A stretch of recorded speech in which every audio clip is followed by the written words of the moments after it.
Yeah. Everyone All have right. their snacks. No, Snacks, drinks, coffins. I Actually, ran that out last of one. time for snacks. Oh no. I Yeah, I hear you. I have one beer left though. Oh no. Oh, Tony with one beer is a sad thing It indeed. might be. Uh, It might be like the first time I played D&D without beer. Oh shit. Man. One beer. Oh my. And Okay. I'll just start drinking gin when that happens. Okay, cool. Be careful about it. Tony's got a backup. We're good. I always We're have good. a Yeah. backup. Yeah, that's good. You have some alcohol. Yes. Thank gosh. I'm actually concerned Tony would like start shaking or something. I might. Yes. mm. I don't drink much Oh. when we play in physical because I have to drive, so I'm not Yeah. allowed to drink. Right. That's a shame, man. It I'm is. sorry. Oh, I forgot. I guess it might be too late, but I wanted Ed Helen to send a bird message where they are before she went to sleep.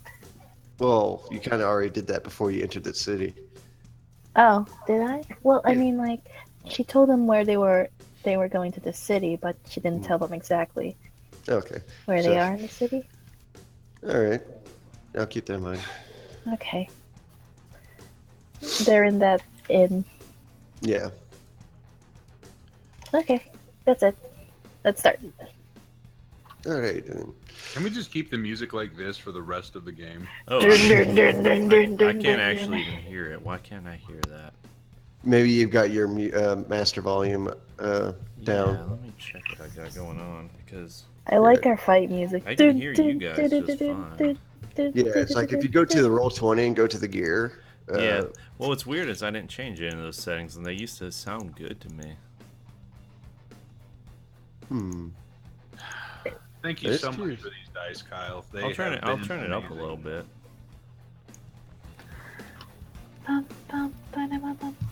Alright. Yeah, no problem. Like it seems like they've favored you quite well. So It was hell. a think that stupid, works, yeah. awesome fight. Like me and the Black Knight, we both rolled like 320s in a row, but we were both immune to criticals.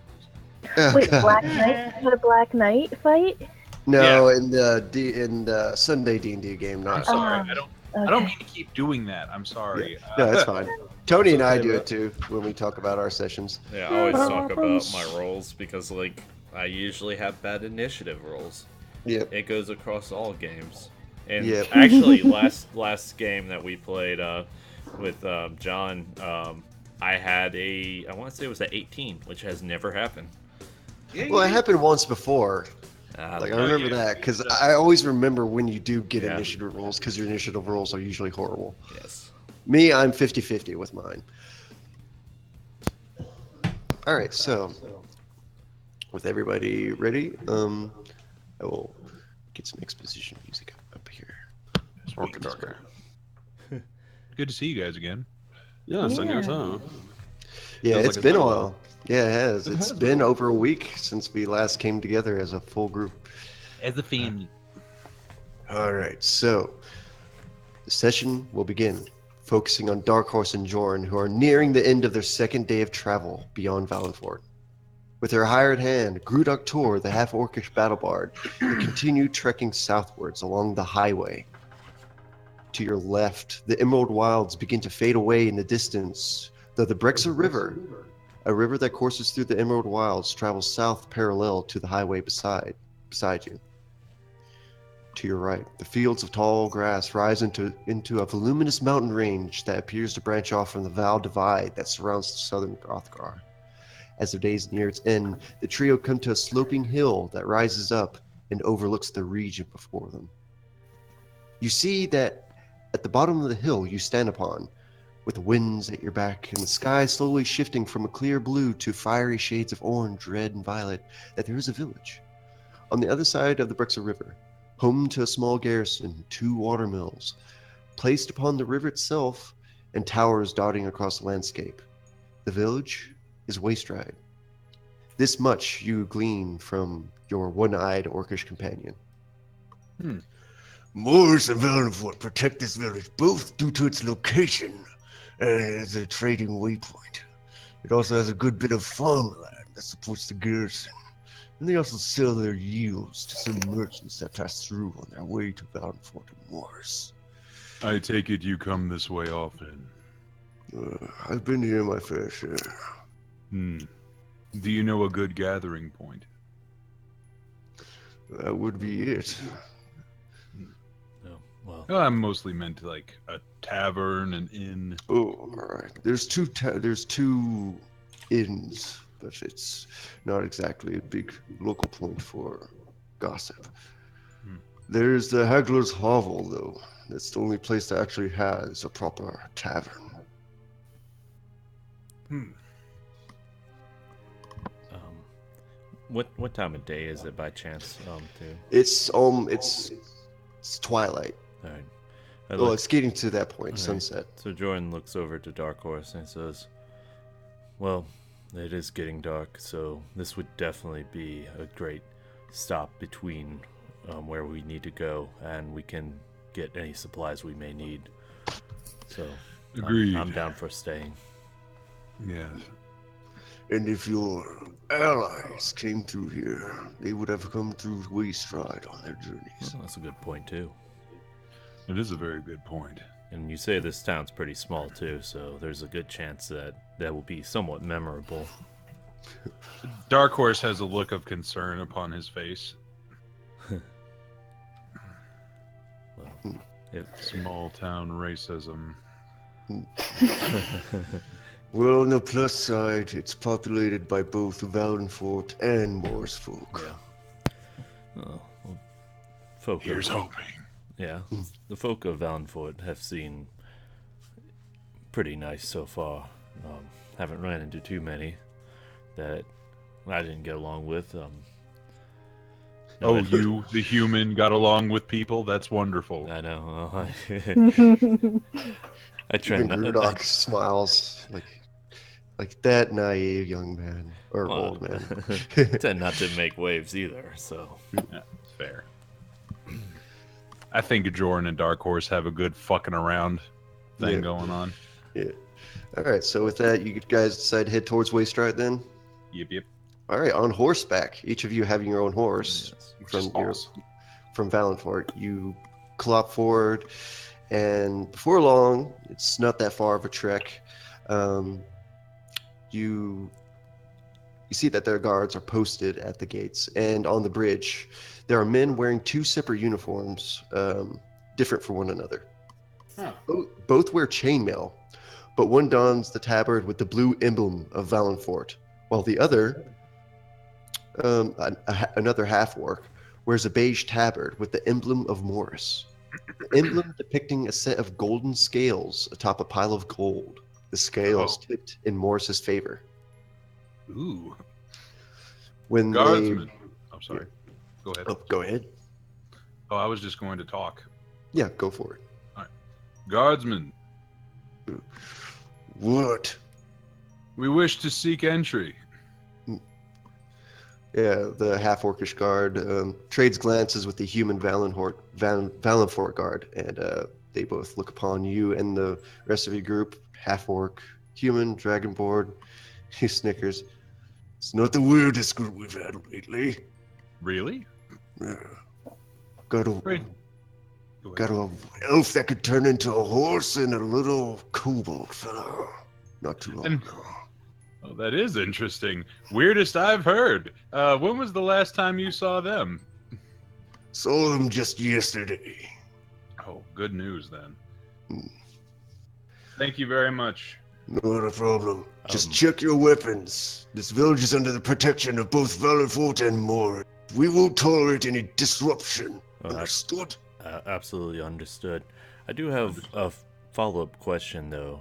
Did you happen to see or hear where they would have been heading to for that elf and the kobold?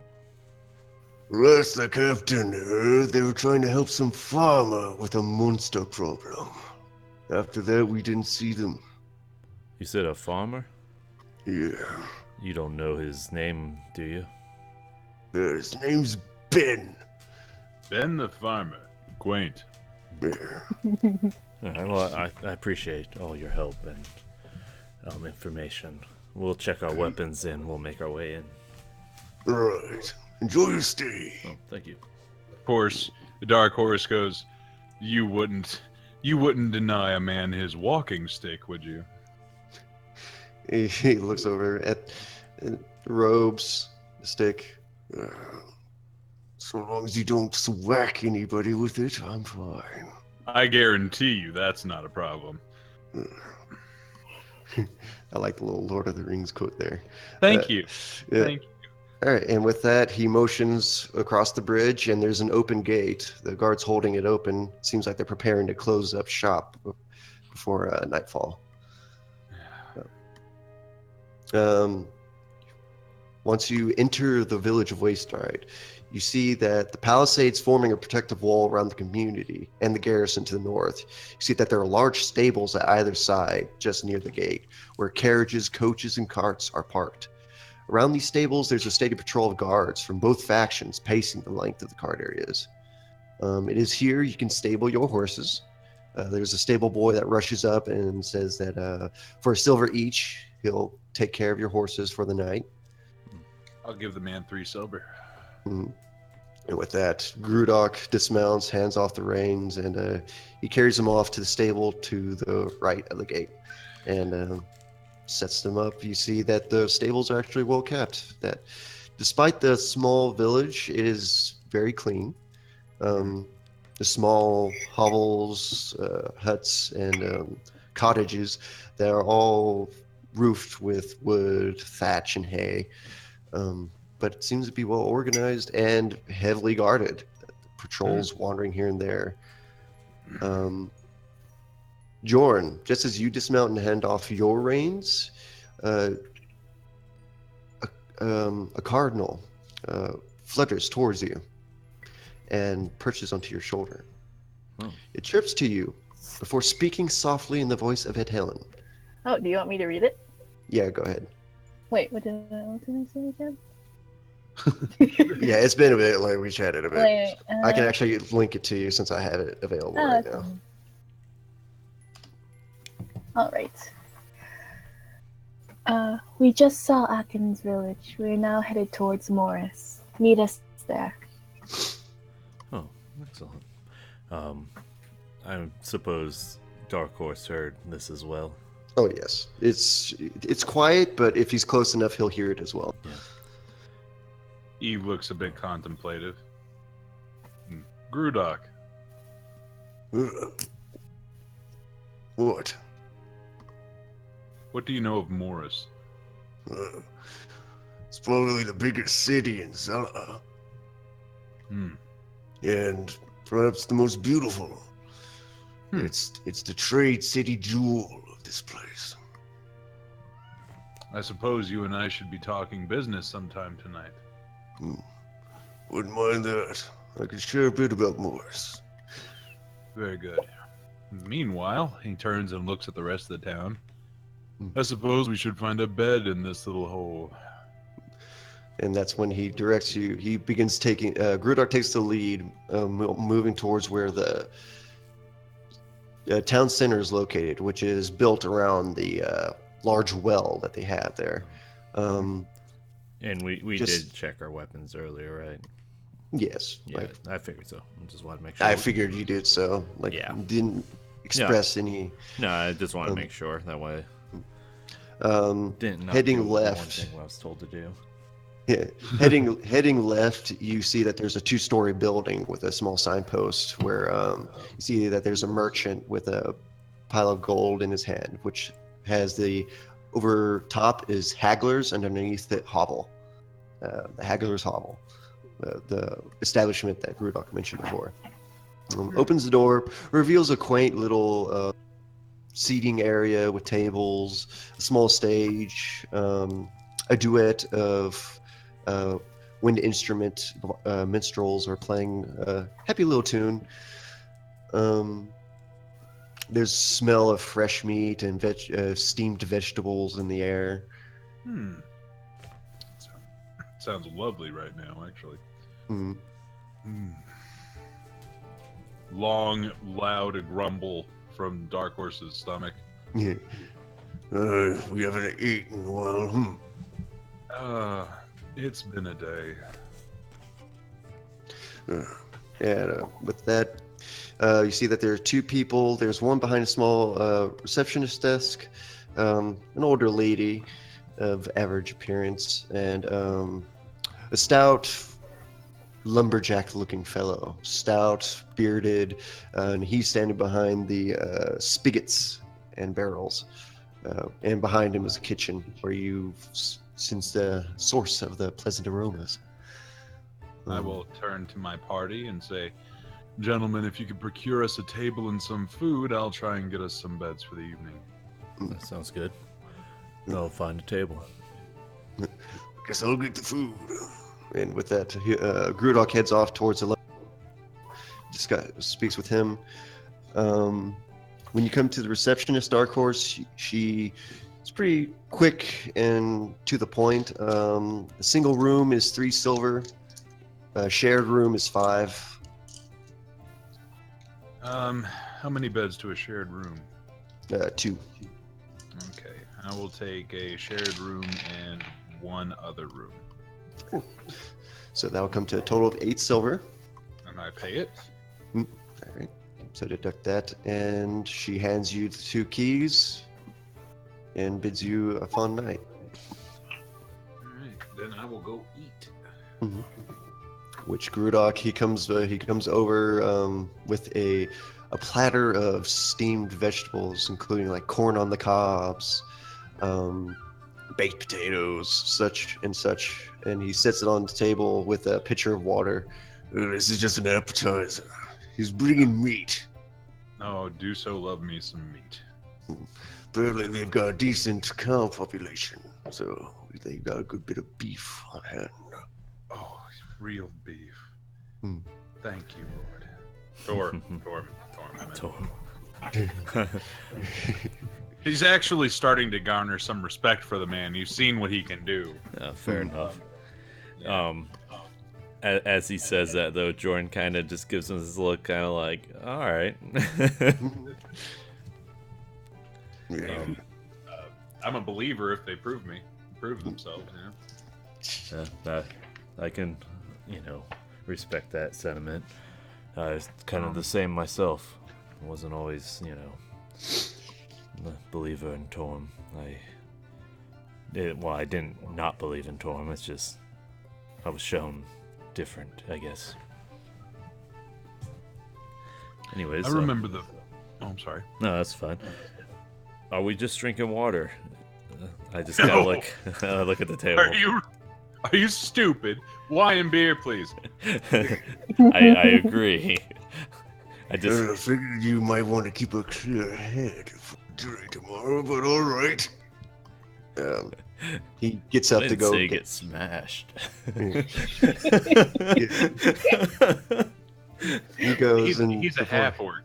Yeah. You don't drink unless you're getting smashed. Yeah. With that thought, he does come back with 3 tall pitchers that you assume is filled with ale. No cups attached. You can do a tall pitcher. Yeah, and he sets the platter down. You'll drink, we'll drink. I'll even do a constitution roll if need be. Yeah, they come to Morris and Jordan's like, hey guys. Like dark-eyed and just shielding his eyes. Somehow he conjured some spectacles, some dark shades over his eyes. Man. No loud noises, please. Torm angels come down and play bar tunes. Yeah. To carry on the... I'm sorry. Grudok is definitely chugging away while pausing only to munch on some of the steamed vegetables on hand. And he does a decent check on his constitution roll. I remember... Go ahead. To carry on the conversation previously. I remember my first memories. I woke up in a steamy hut, and this hut was run by this old, feeble-looking man. And this man, he immediately said, "Get up, I need to show you something." And he walked me a mile out of the town he lived just on the outskirts of, and he showed me this 30-foot burnt crater. And he says, "That's where I found you. Why did I find you like that?" And I told him I didn't know. And over the next 3 days, he showed me things I never thought possible. Levitation, causing fire out of nothing, lighting things ablaze with a lightning bolt from across a room. It was absolutely stunning. I learned right then and there that when you see it, you very nearly always should believe it. Yeah, didn't really have much stock in magic until I wandered with you myself. Really? He looks to Jorn and gives a nod. Came upon a group of bandits our first day out. You should have seen what he did to the leader.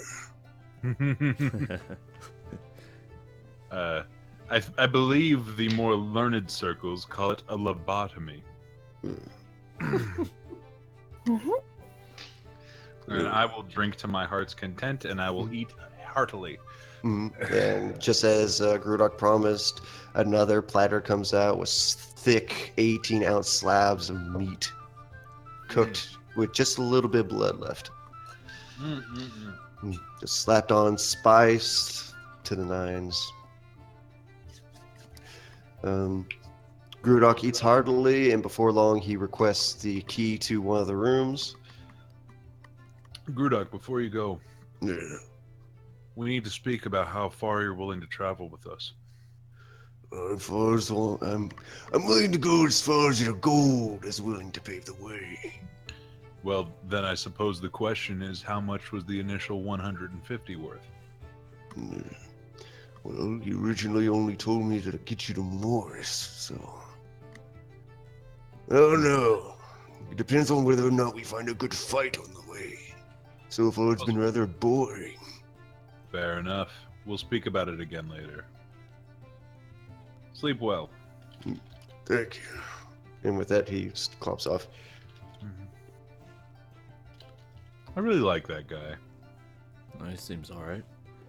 He said he's willing to go as far as Morris. I mean, that's perfect. We'll be able to get there safely and then hopefully rejoin Ed Helen and Aachen. Hopefully they... Well, I actually don't know too much about Morris, so... I don't know if how we'll be able to find him. Ed Helen didn't really give us information on that. If I heard right, it's a big city. There's only so many places anyone can be, Joran. Well, If we true. look hard enough, I'm sure we'll find them. True, but There is a reason why I want to keep Brewdog with us. yeah. He shares a quality that you have. Does he now? I know his motivations, and I can tell what he's going to do and how he's going to react in a situation far easier than I can tell from Ed Helen and Aachen. Fair enough. They are kind of free spirits. They're more than that, Jorn, and you know it. They're dangerous. No. People around them make them dangerous at times. Deep. Aachen, I like understand. He's a... I'm sorry, go ahead. I only mean that towards Ed Helen. Ed Helen is good-hearted, but there are certain, especially Akelin, that manipulates Ed Helen, and that's the danger, not Ed Helen herself. So be it. I do understand that position. That does not take away the fact she's in someone's pocket. True. And unfortunately, and he taps Joran's forehead, so are you. No, I don't. I don't think so anymore. The curse has been removed, and he has no control over me. Control, no, but he does have a window. No, yeah. Oh, which reminds me, stares Joran directly in the face. This isn't for you. Flips him off. Well, I think I've had enough playful banter for the evening, Joran. I think I will retire. You and I are sharing a room, by the way. All right, that's cool. All right. I think I'll drink a little bit more. Very good. Pat him on the back, and I'll head up to go get some sleep. Right quick, are you recording, Tony? Yes, I am. Okay, just wanted, because I didn't hear the recording go. Okay, so Oh. Dark Horse takes his leave. Mm-hmm. What is Jorn doing for the rest of the evening? I'm gonna approach the receptionist or somebody that kind of runs this place.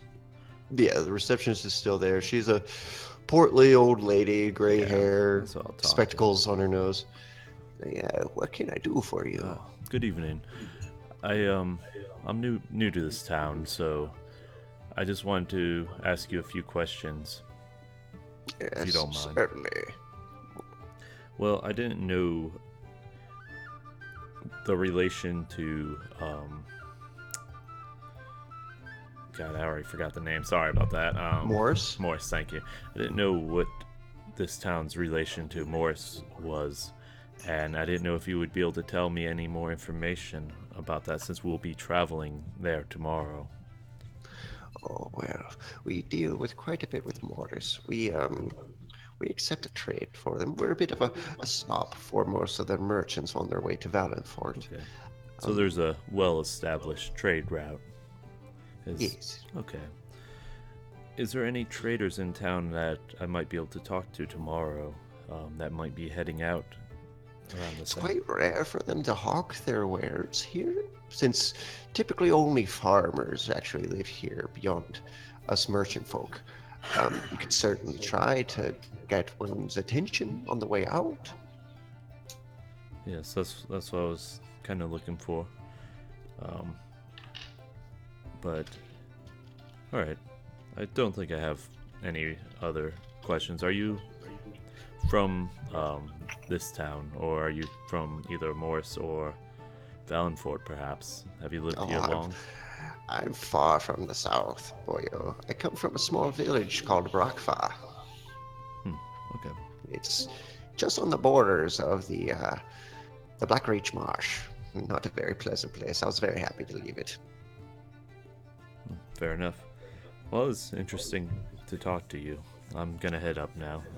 Have a good night. Good rest to you as well.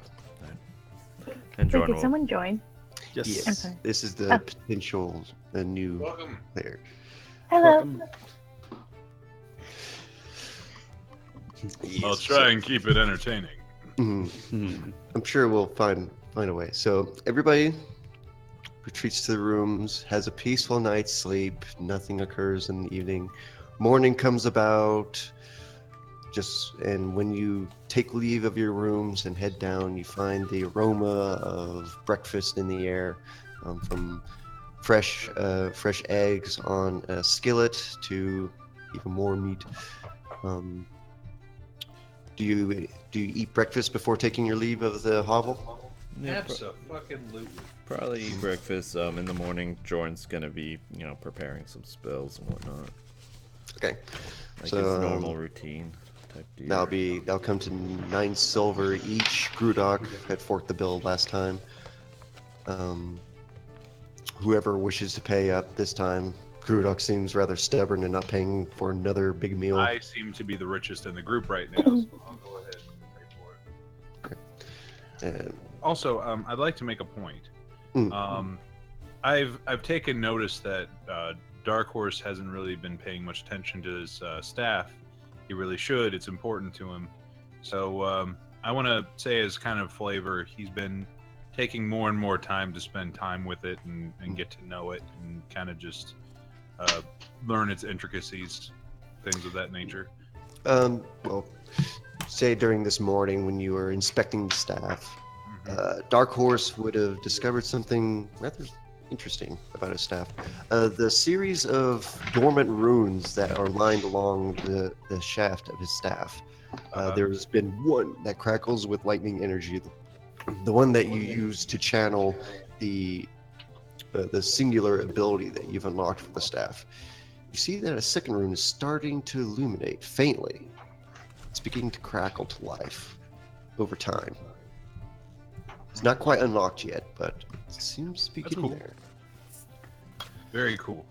All right, so I pay for breakfast 9 gold a piece. Silver. It's 9 silver a piece, so that's 27 silver. Well, no, that's 9 silver total for everybody. 3 silver each for 3 people. Excuse me. Yeah. Once everybody is done eating, Grudok is very eager to set out. Jorn, are you going to attempt to find a merchant? No, I think that might, be pointless. So I'm gonna just carry on. All right. Well, So you gather up your horses. I take it you set out on the highway once more. yes. Yes, sir. All right. So you begin copping at full gallop down south along the highway. During your travels, you're overcome by carriages and carts coming from Morris and from Valenford as well. It's a very busy highway. You see that there's, from Waystry to Morris, that there are more watchtowers placed here and there. Some of them small, some of them taller, some of them old, some of them new. But it seems like this place is under observation.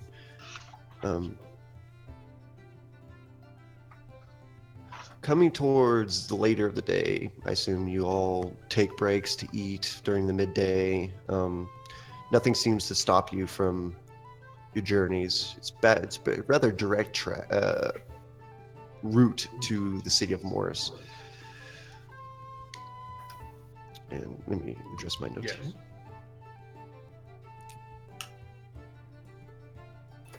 Okay. By midday is when you round another hill, and upon reaching it, you see the city of Morris in all its glory. A glimmering jewel of ivory walls, elvish architecture, and tall towers. The bleached stone even appearing to reflect the midday sunlight off the surface.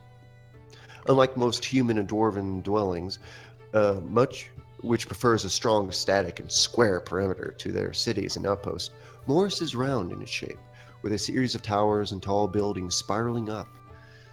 At the city's center, which is even visible from this distance, is the tallest and largest tower of all that seems to stretch hundreds of feet up to the heavens.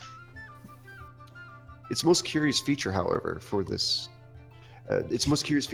is that the tower appears to have been shattered in the past. Near the crown, the tower has been broken, but all of the broken stone and even the tower's topmost steeple is left suspended in the air, held together by magic. Sweet deal. You see from extending from the walls that there are tracts of farmland, vineyards, and small pockets of villages and whatnot extending out from beyond the wall, the tall 20-foot wall that protects the elven city.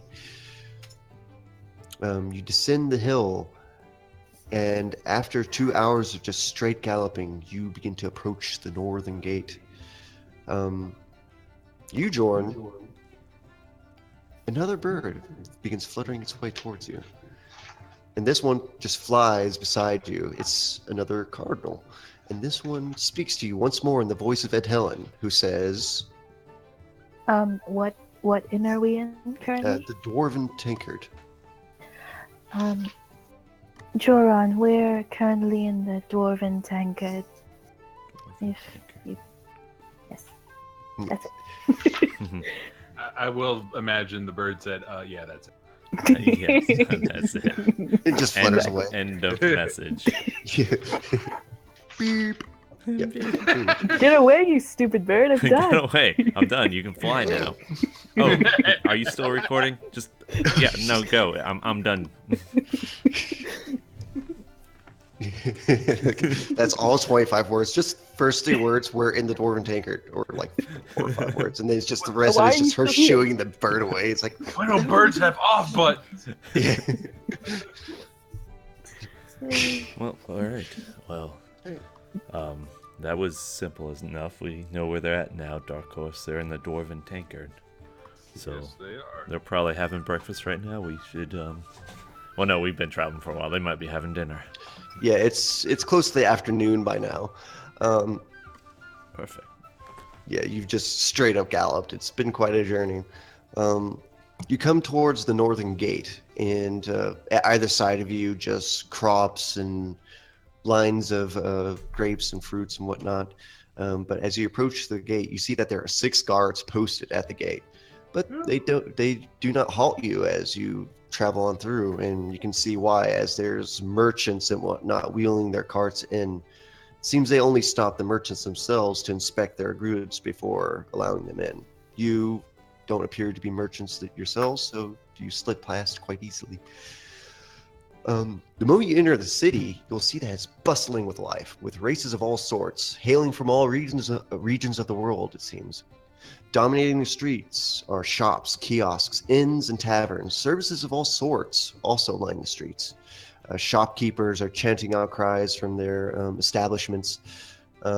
Smells and aromas of various foods, pastries, spices, and incense also fills the air. You'll see that there are dwarves, halflings, half-elves, and even high-elves, whom of which appear to be the finer dressed of the rest. Half-orcs patrol the street alongside humans and other dwarves in the Morse colors. There even appear to be dragonborn within the crowds. Oh, thank God. Though, should they lay an eye upon Dark Horse, Uh-oh. you notice that their eyes immediately narrow. And you'll see, Everyone Dark be- Horse, that they are metallic in their scale color, and you are chromatic. Man, even in my own kind, they're racist. It's Dark Horse is Can't just catch kind a of, break. Yeah, No. you just can't. as they're No. walking through town on their horses. I guess riding horses would be the word, JC, you idiot. Yeah. You'd first be happy and raise a hand at the Dragonborn, Oh. but when they narrow their eyes, he just kind of looks confused. The first Dragonborn brushes you off, this one being a silver, very brutish. But a copper Dragonborn is taken by surprise by the gesture and actually does lift a hand. You see, it's rather small and younger looking Dragonborn. He does return the wave and seems a bit confused himself. I suppose people just aren't used to judging by action around.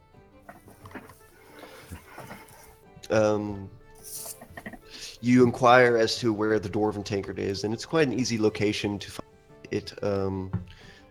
Once coming to it, you see that it's a 4-story establishment. All the buildings seem to be reaching to heights of 4-story or higher. But this one's curious in that the first 2 floors are very reminiscent of the elven architecture that you've grown familiar from the city itself, with flowing stonework and whatnot.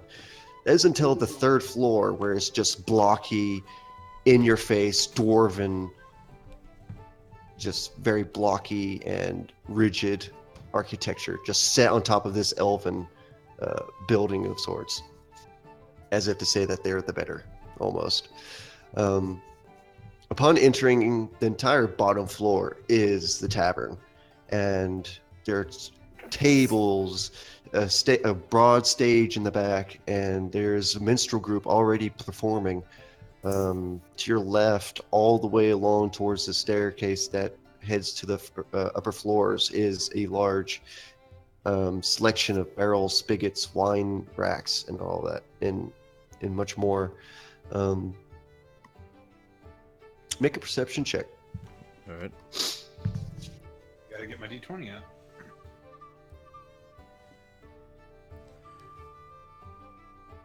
Uh, 15.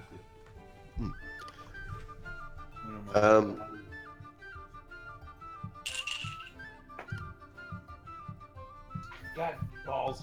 Sorry. It fell off. 19. 19. You both spot your familiar comrades with great ease. Not that Helen is actually hard to see. And of course, Arestos, the satyr of which that follows them. They are all seated towards the center, with the short hooded figure of Akin joining them as well. Finally, familiar faces. Yeah, and I approach and I say, "Friends, it's good that we found you." John. Helen gets up and takes a good look at it. You're all here. And did you get the curse lifted? Yes. did get the curse lifted. There is still a matter of Akelin is, at least was, observing me for a little while. And he could be still, but he's no longer able to command me to show him the artifact anymore, and that's a major plus because it almost killed me. That's good to hear. And she like hugs him. Dark Horse, after a moment, goes, "Oh, Dark Horse, good to see you again. How are you doing?" Dark Horse, it's good to see you too. And she hugs him, and then kind of looks warily at the new guy. Yeah. Oh, forgive Yeah. me. This is Grudak Tor, my friend and companion and mercenary.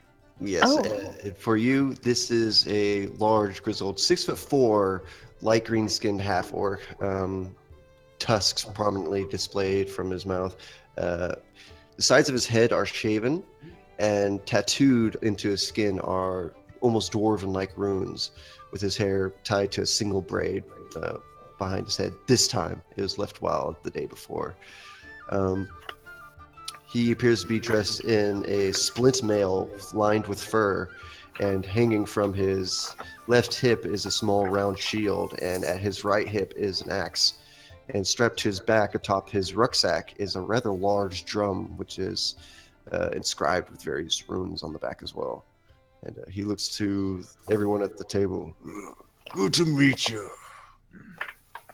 He's one hell of a fighter. If we can afford him, I recommend we pay for his services a bit longer. Do you have time to sit with us for at least a little while, friend? I can always afford to sit. It's what I would do otherwise. Fair. And if we're at a table, I'm going to take a seat. Yeah. We were just eating. Mm. And how are you, Yes. Akin? Akin at the time appears to... He doesn't seem very focused. He's kind of distracted in his thoughts, and when you speak to him, he looks up and... How are you, friend? Akin is Worried? thinking. Oh yeah. We went to his village yesterday. And how'd that Do you go? want to tell them? You want to tell them, Arkin? They probably do not need to know. Oh, all right. I would like to know if he wouldn't mind telling me. I look at Akin and say, I understand that your privacy is yours, but know this: if there's anything we can help you with, I would gladly help, and I know Dark Horse would too. So. So would I. for a The tribe price is of- fine. The tribe is okay. Good. They are safer than Akin thought. It is okay. Right. Well, if that ever changes, know that you do have friends that will help. Well, if that's the situation and nobody's in grave danger, there might be a place where we can travel to next on our journey to rid the world of corruption. Oh, before we do that, I just like to go to see Aaron Allah about the golden totem. Even that name perks a Grudak towards interest. Like, you managed an audience with him? The merchant lord of Morris? Oh shit, Well- son. Well, not yet. I was hoping to. Oh. Well, I hope you've arranged it. Nobody talks to the merchant lords unless they want to talk with you. Well, I'll try at least. It's very important. I hope so. They don't really take to casual conversation with us lesser folk. Well, we'll just have to prove that we're not lesser folk. Yeah. That's a good way to get noticed. That's fair. If a It's- sorcerer can do one thing, my friend, it's get noticed. It has to do with transferring power.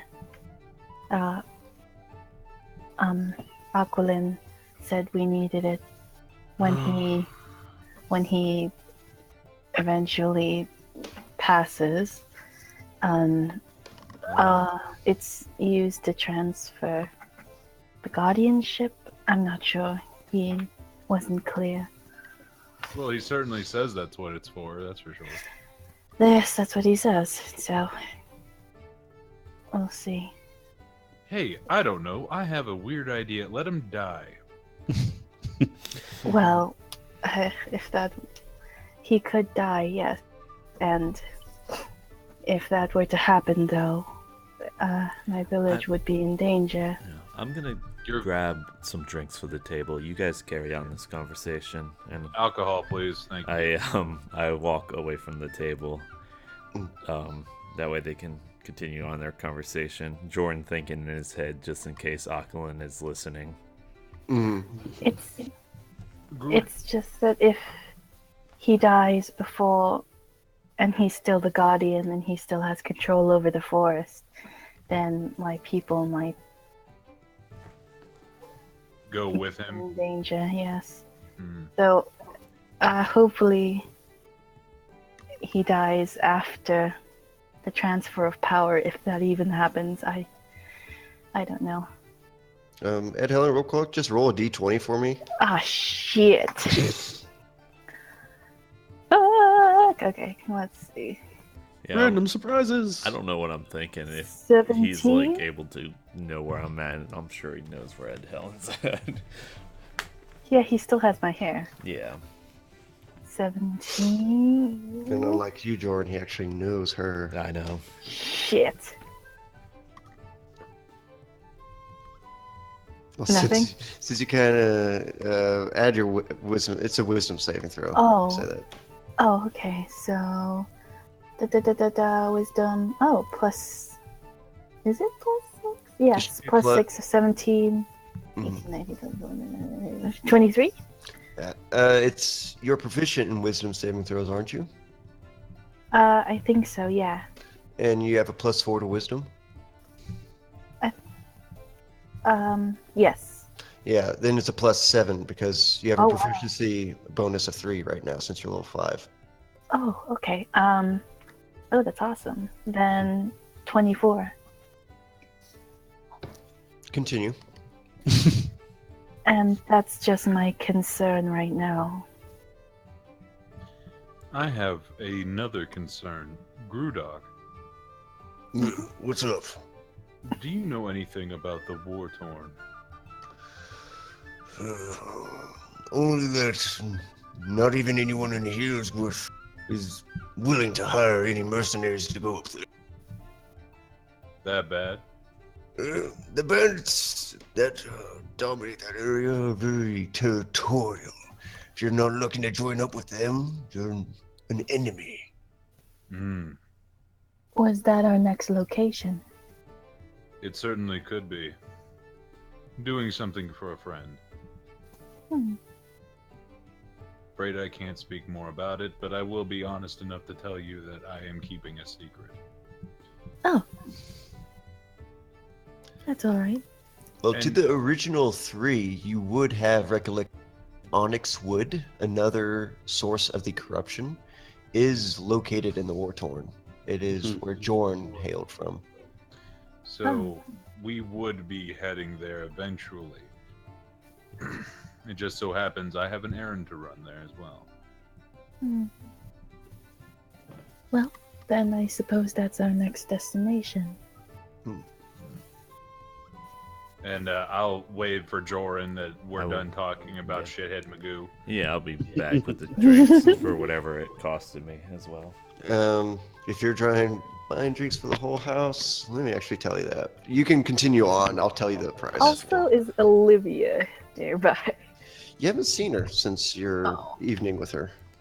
And Helen's looking around and looks kind of sad when she doesn't see her. So Jordan returns with plenty of drinks in hand. Oh yeah, you're fine. It would come to, assuming that you're buying plenty for the afternoon. You're fine.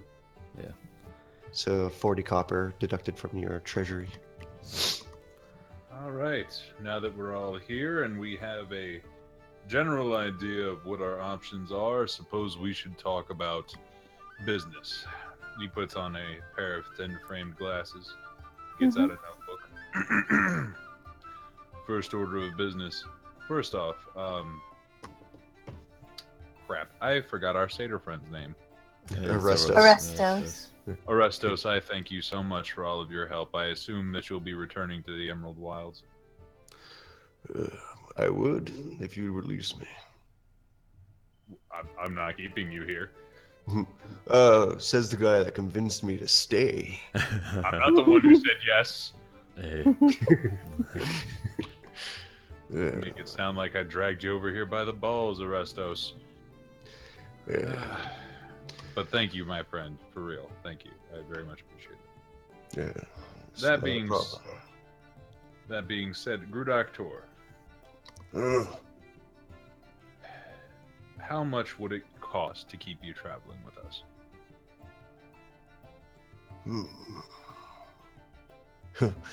Well, I don't know if you really need me. The group seems rather big enough as is, but if you're willing to pay me to tag along. I am. Why However, don't you all decide what you're willing to pay? fair enough. In that case, the first order of business, and he writes down in his journal, where next? Well, since we're in Morris, I was wondering if I could inquire about the golden totem. And So then we after, have- and then after that, you can all do what you were planning. Well, if you have business here in Morris, I see no reason why I shouldn't accompany you. I'm sure Joran would like to as well.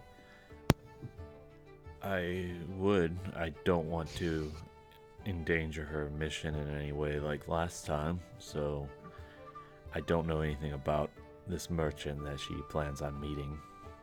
Oh, Akin works for him. Do you?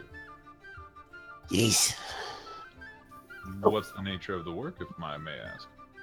He's just his employee. Just his employee, you say? Well, is that the same employer that sent you to Valenford to help Yeah. us? Yes. Oh, Well, then I thank this employer. yeah. Well, Yeah, I he- should tag. I'm sorry. He seems to definitely have an interest in the safety of at least Valenford, for that matter, and areas nearby. If he would have you go to investigate or to help out in taking out the corruption, so he seems all right. Well, is there maybe perhaps another motive he might be having for you to do that then? I can recently learn Alar is very, very motivated by money. He's a merchant, I would imagine. Hmm. But I enjoy those sorts. They're easy to tell what they're after. I do not be so sure with this one. I know I heard from someone that he likes artifacts and he doesn't care for gold so much anymore because he has so much. Artifacts, you say? Yes. I think the golden totem is an artifact, so I don't know how I could convince him to let us have it, but Well, step one is to let me talk. oh yes. Of course. We see how well that went with Aquilin, said Orestos. He's not awkward.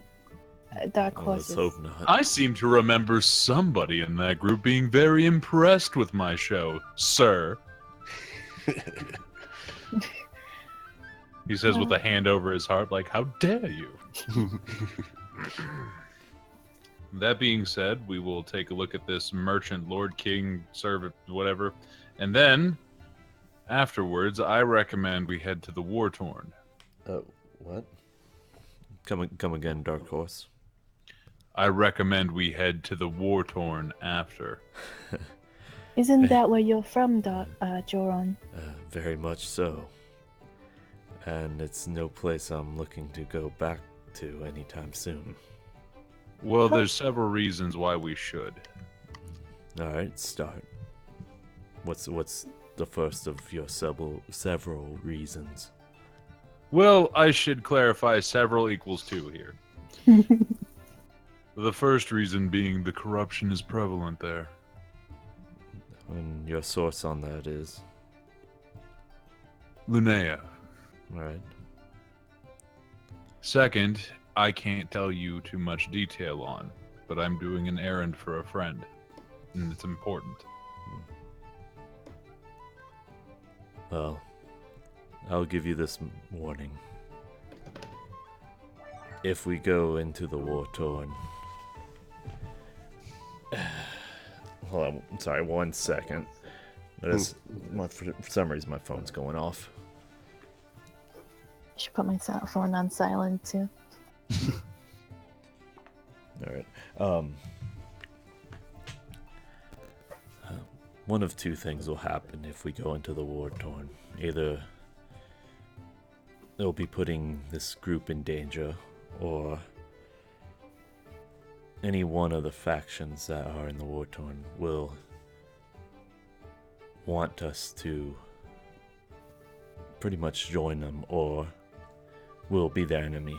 And I have no interest in joining any of the factions anymore, or be an enemy of any of them. So neither choice works for me, and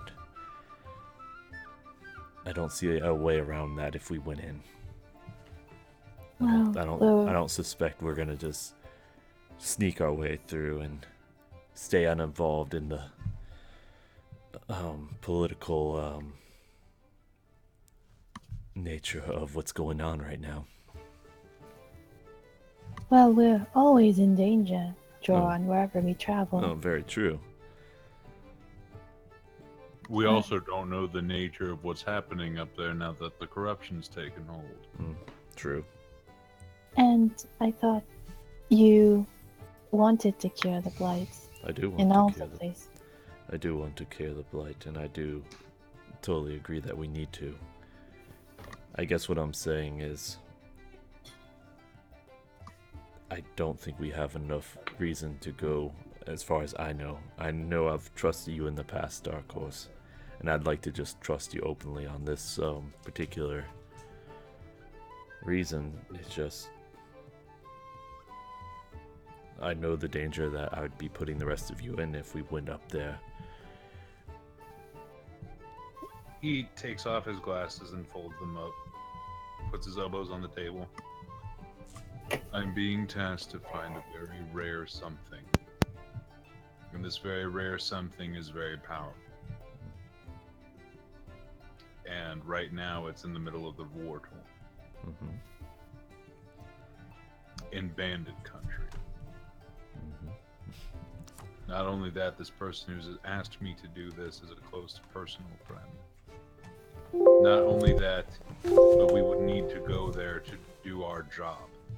The job tasked to us to cure this corruption.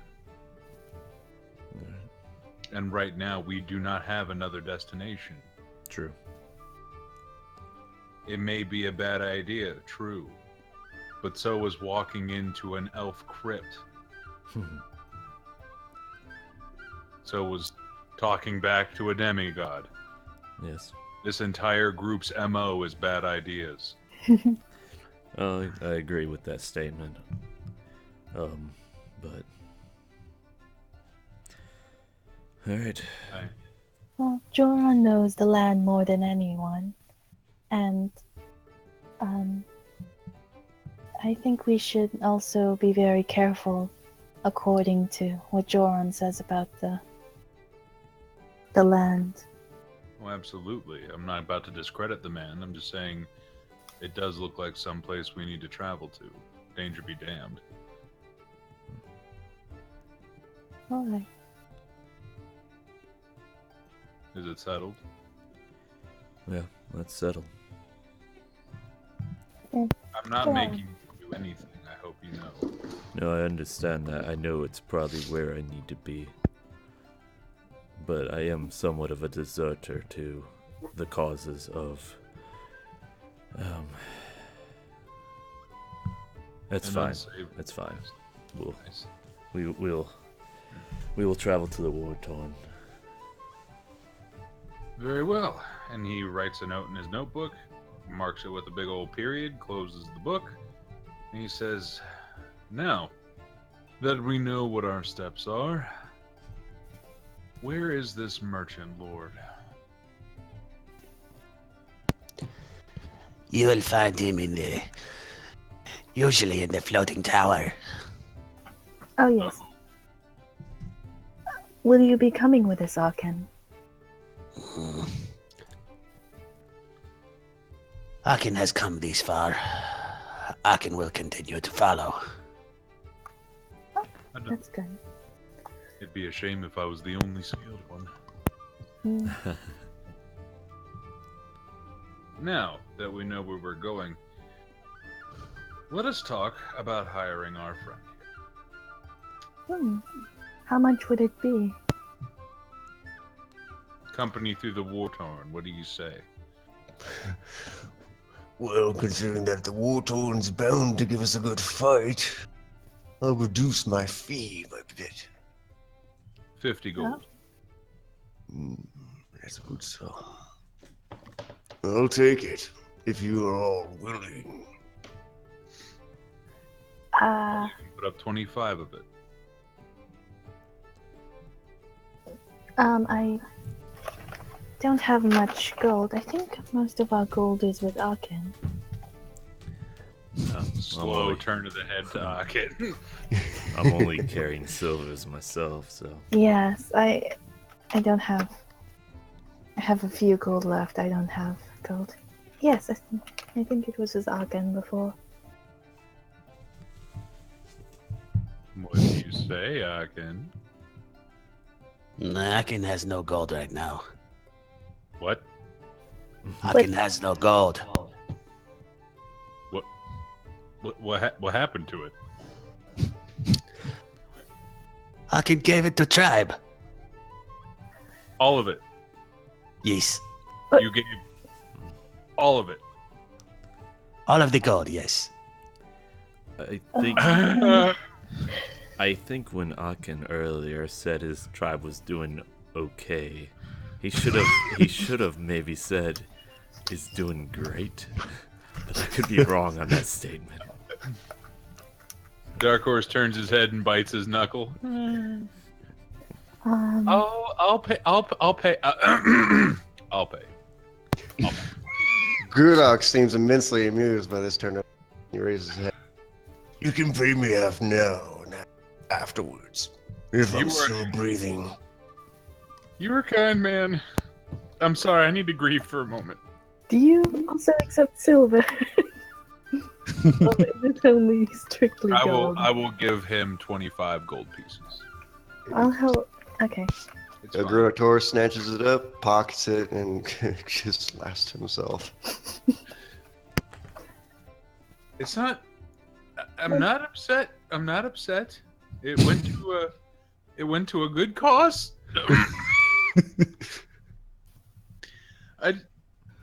He gets up and walks away. Okay, maybe next time. Let's keep the gold in case we need it for the group. Eh.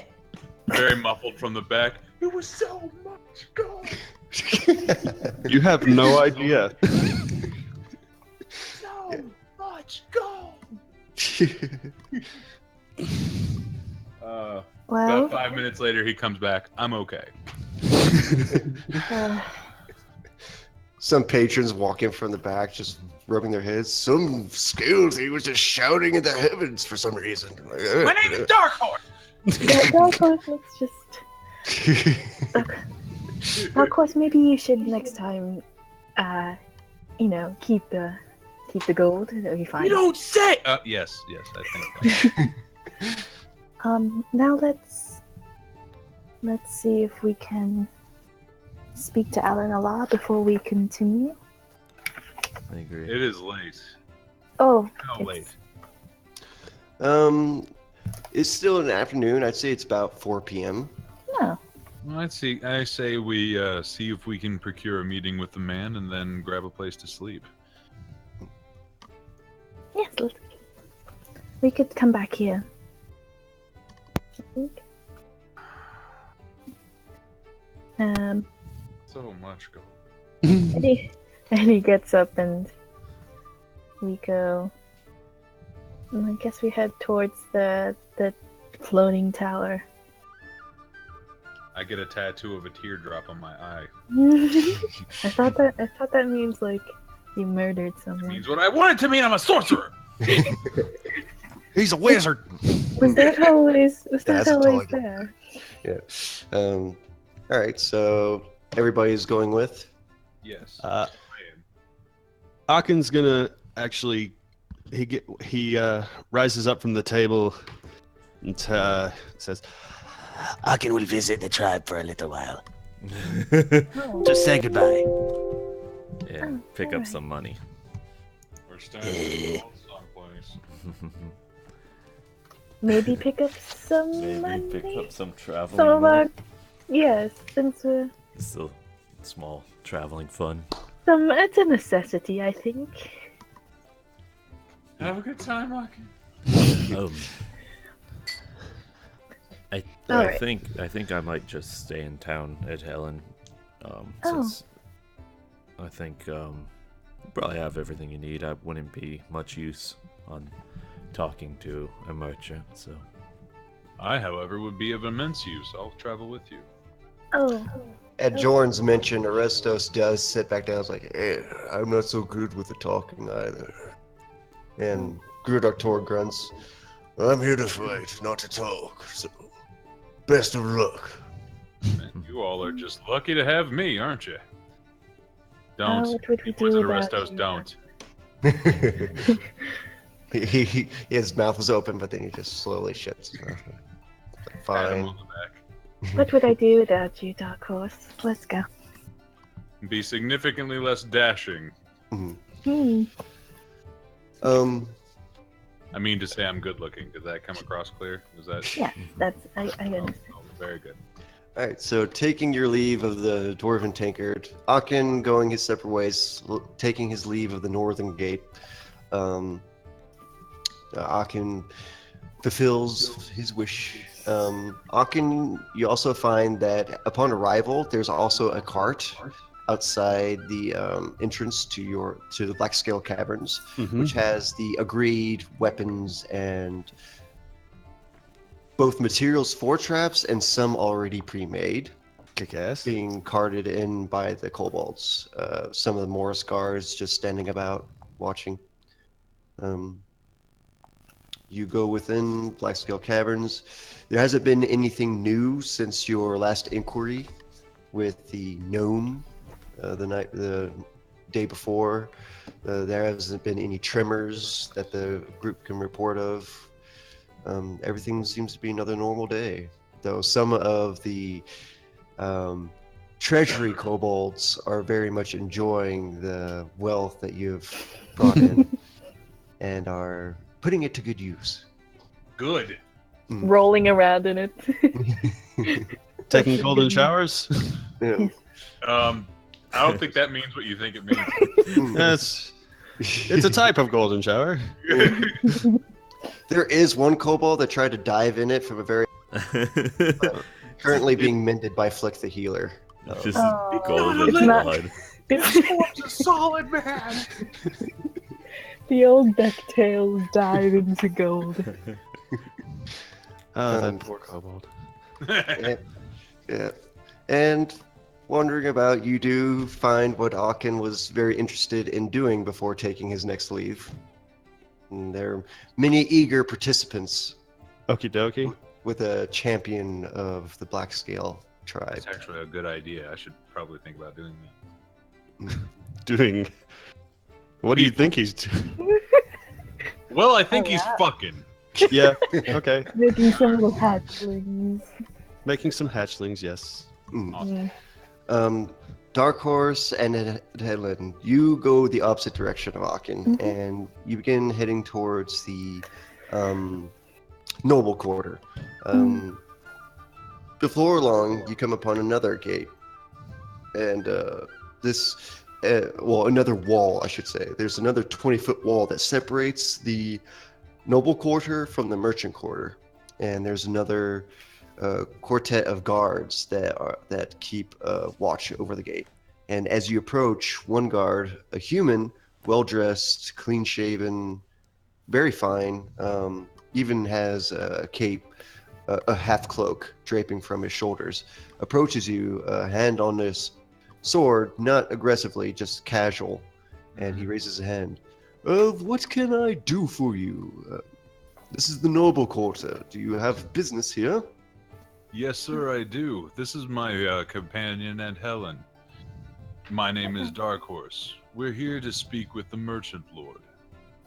Hmm. Do you have any summons upon you? That's a good question. Turns and looks at her.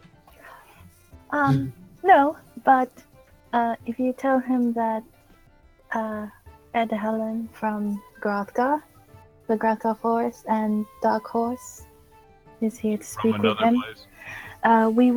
I was a companion to Alken, who works for Aaron the Law. If And you they, could, Make a persuasion roll. yeah, me? Yes, you. Okay. That's not bad. Persuasion, 16, 17, 18. 18?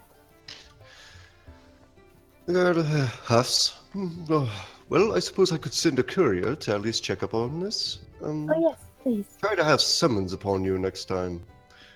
He does turn back to those guards. One of them begins scurrying off towards the noble quarter.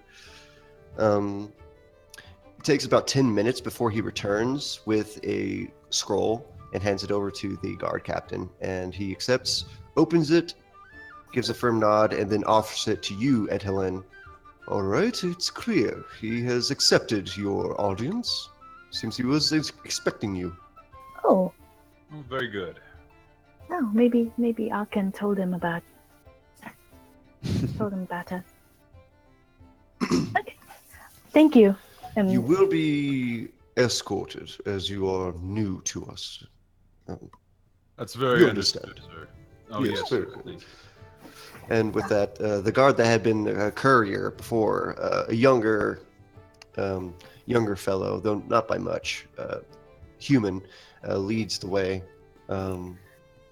Dark Horse, how about you speak? You know what? That's a capital idea. Well, I It's did. almost persuade like him. I had it. Well, I managed to persuade him to go in, but that was a bit nerve-wracking. That's why I'm deferring to you. You know, that's a grand idea, Ellen. I think I'll take your offer. I like the persuasion thing, though. If I get good enough, I might be better than you. Come again. I'm teasing Dark Horse. This is all you. Mm-hmm. And He's jovial. alright. Yeah, and so we follow the courier. Yes. Okay. Just give me, at this moment, we could take a break real quick to see if you need to use restroom, get drinks. That sounds lovely. That sounds good. Okay. Okay. Yes, me too. All the gold. Damn.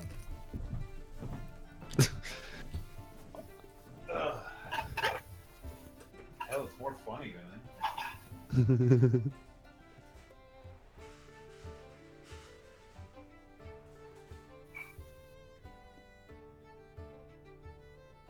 All the gold, yes.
turn.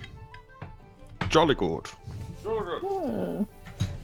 I'm back as well. Oh, I stubbed the fuck out of my toe. Oh, crap. Ouch.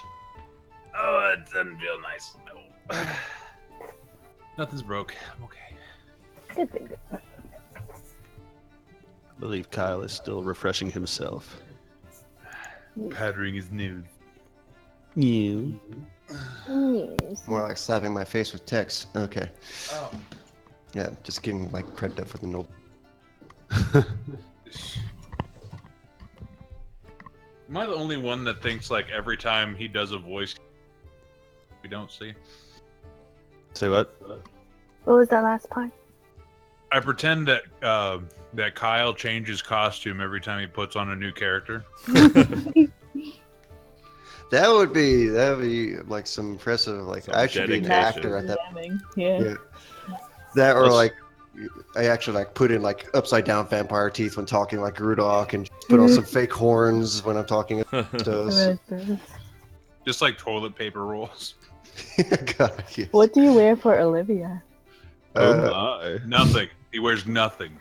Ooh. Oh my. yeah. I mean, unless you count. That's for me to know. Okay. That's none of your damn business. Dog. All I can say, it's very silk and smooth, and it feels nice. It makes me pretty. It makes me feel Oh. pretty. Okay, so is everybody back? Yep. Yes. Well, the only ones that actually need to be here are two people, so that also helps. True. Indeed. Well, real quick, Jordan, are you going to try and do anything while you're in the city? You were inquiring about merchant before. Nah, I don't think I'm good. All right. So Akin's doing his thing. He's getting laid. Yeah. Getting laid, paid, so get the lady can lay. I like to start a dark horse while we're Okay. walking. Well, Or no. to describe the noble quarter as you're walking, it won't be like you won't be like 3 steps and you're there, so you'll have time. As you're wandering through the noble quarter, you see that once more you're just surrounded by massive mansions here, gardens, and gardens are in the walkways even as you begin walking along, well tended. Each mansion for the merchant lords of Mortis each have their own unique architectural design. Not all of them elvish, but all of them have a protective wall around their grounds and whatnot. But each one seems to be as large as a farm in its own right.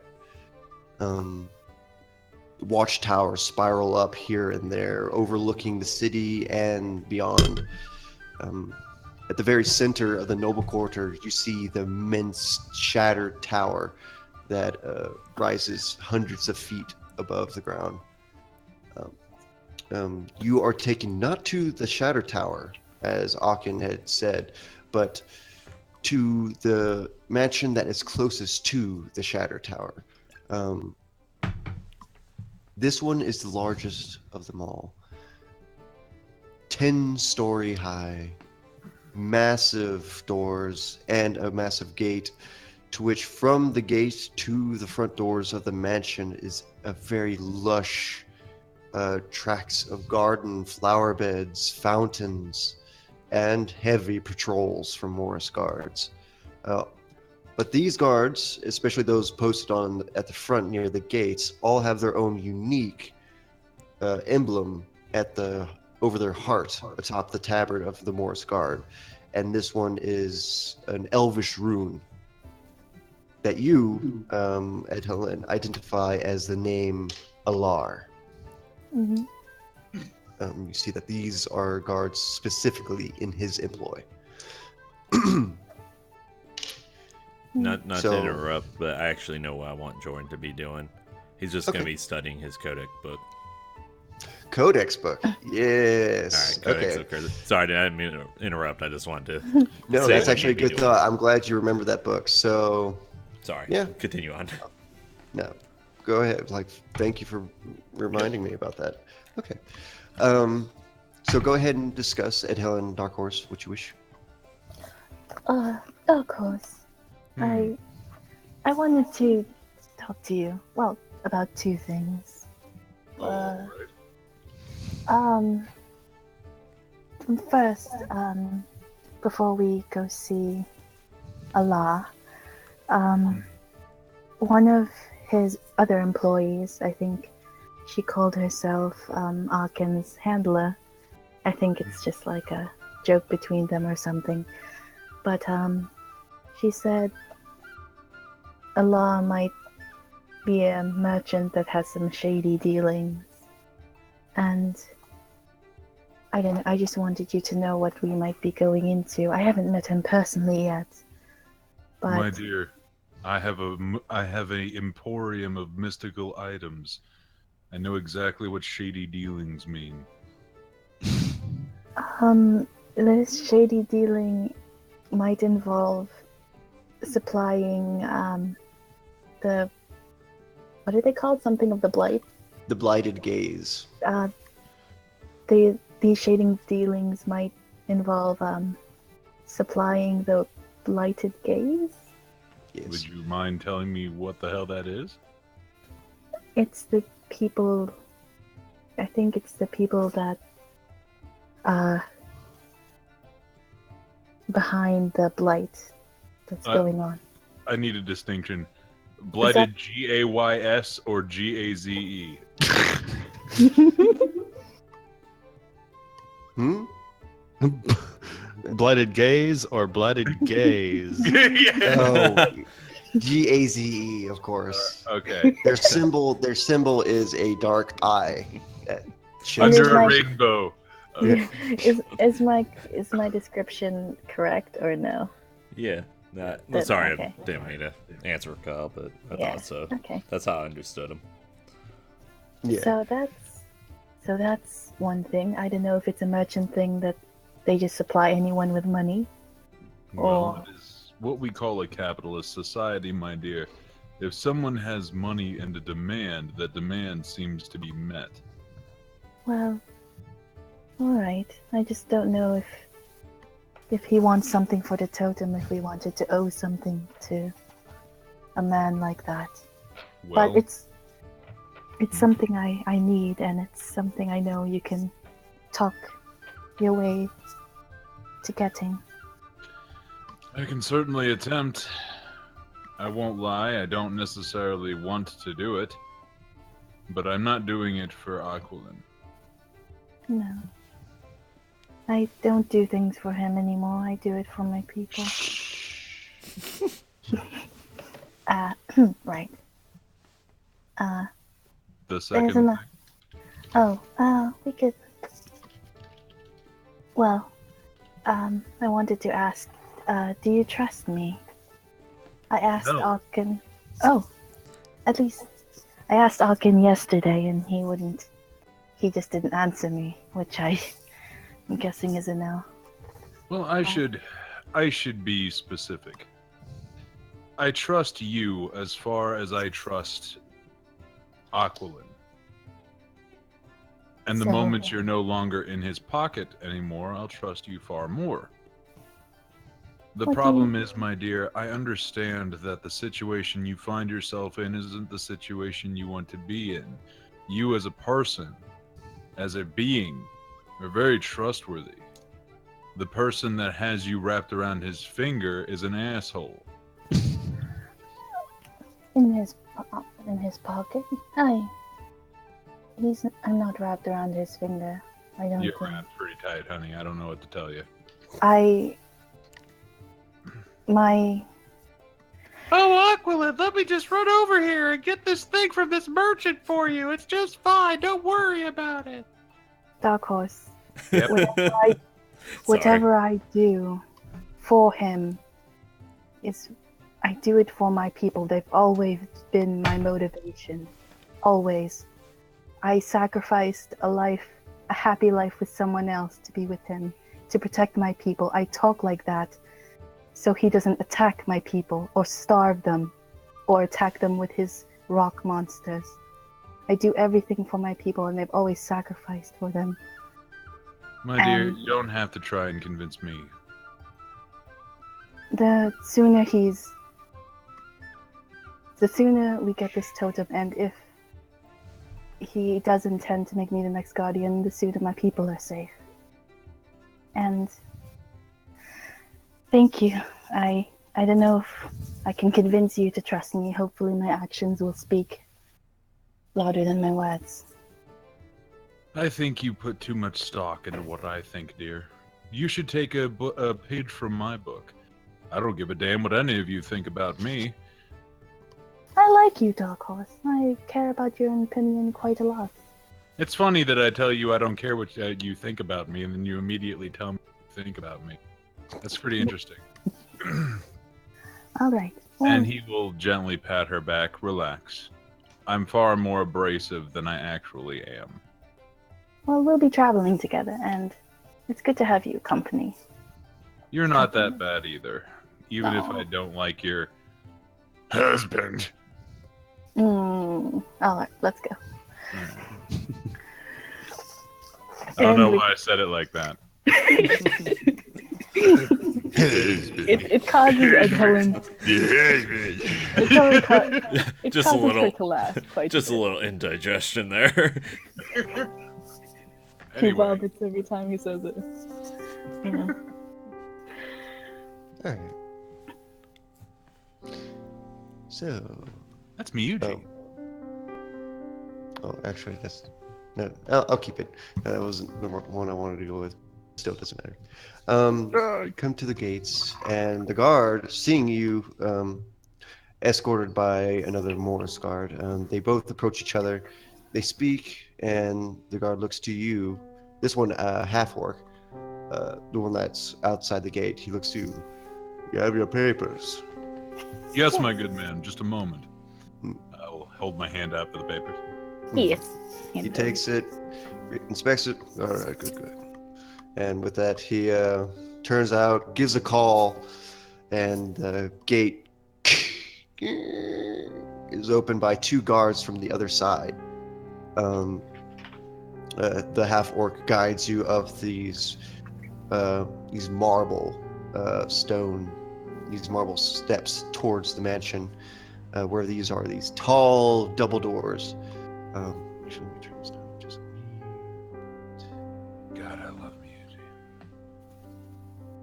Music. As you come to the door, he lifts a very large knocker and just slams it onto the door once. Thrice. Dark Horse kind of digs in his ear a bit, like, Upon opening, a very royal-looking butler. Actually, let me address my notes here. I did write this out. I have like 3 things open right now.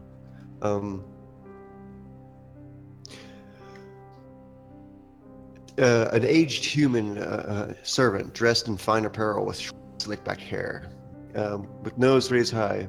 Oh yes, the guest of which the Lord requested. Do follow me, and do not wander.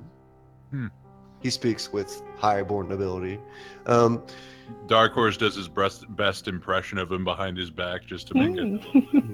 He turns, which is, he's interesting to imitate, as he does turn and with head held high to the point where his neck is craning.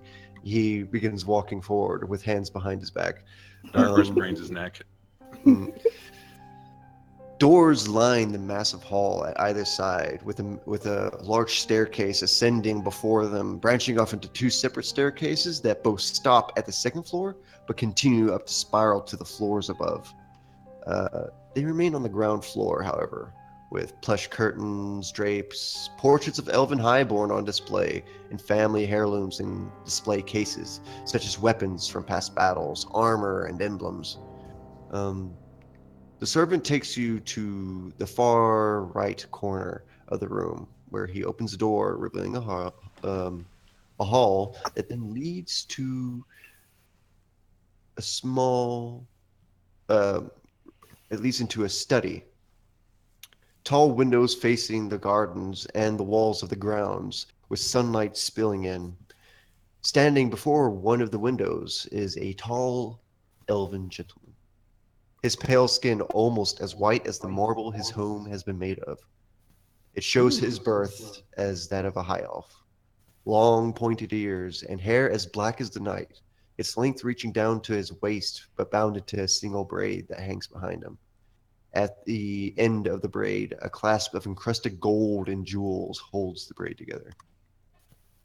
He's clad in fine red velvet and gold-trimmed tunic with purple-dyed sleeves and breeches custom tailored to fit his form. At his hip is an encrusted decorative dagger with a ruby embedded into the hilt. A pair of fine leather boots worn, and a choker kept about his long neck from which the golden emblem of Morris was displayed in his clasp. This became visible as he turned, bearing the ageless handsome features of an elf, and briefly, a cold calculating expression reminiscent of another elf the group has crossed paths with. That cold expression immediately warms and brightens at the sight of the group. Oh, very good. I see that Arkin is not with you. Yes, sir. I'm afraid he had business of his own. I'm an envoy I see. of sorts. He inspects you, Dark Horse, scanning you from head to toe, then looking to you, Ed Helen, and you see a bit of a quirk of a smile spreading across his lips. Well, allow me to introduce myself. I am Lord Aaron Alar, one of the 5 merchant lords of... I would be delighted to know who all has come in the company of my very efficient kobold. It was a pleasure to meet you, sir. My name is Dark Horse the Sorcerer. This is Ed Helen. A curious name, with a most curious history, I'm certain. I wouldn't know it, sir. Especially considering your civility, you're an exception of your kind, and one I'm happy to Thanks. have within my halls. Yeah, appreciate that. A sorcerer is rare in these times. Oh, yeah, that. Yes. Forgive me. I've been the brunt of many a racist quip this last month. Yes, the denizens of Zella are very xenophobic. Even my kind suffers from such a disease, but as a merchant I've had to let go of such limitations. One must be open-minded in this world of ours. You and I actually share a trade of sorts. I myself own a modest store. Wouldn't necessarily call myself a merchant lord. However, I've made a profit. It's very good to meet one of the fellow trade, then. And I don't what suppose... do you deal? Mystical items, sir. A very rare trade, even here in Morris. We've only one purveyor of magic goods, and even he cannot find anything. He's more scavenger than an actual magician. If I can make one observation of the sad state of affairs of mystical items in this land, it's that there's very few, and the only thing fewer is people who understand them. Indeed. The only ones that truly knew about them were my kind, but we are far and few between, and we are very possessive of our treasures. Yes, we come to actually speak to you about one of your treasures, if you don't mind. I do not mind. Though I would like to address the other in this conversation, as I do not wish to solely speak with you, as this artifact that I'm aware of affects not only myself, but also her.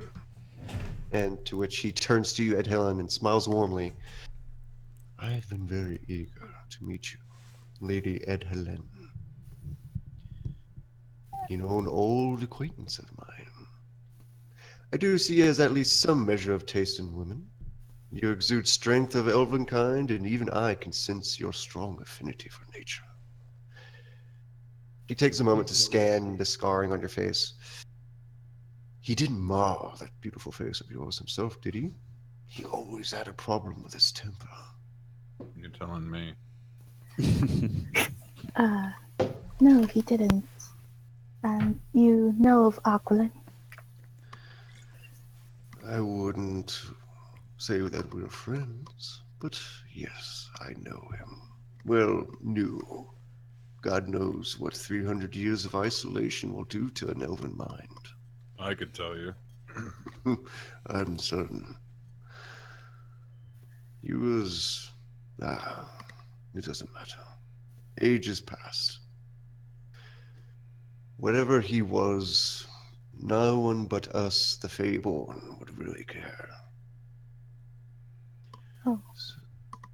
So, Ed Helen, Dark Horse, what can I, Lord Ernabalar, do for you? Damn, that's slick. Okay, sorry. That was a really good voice there. Like that. Moving on.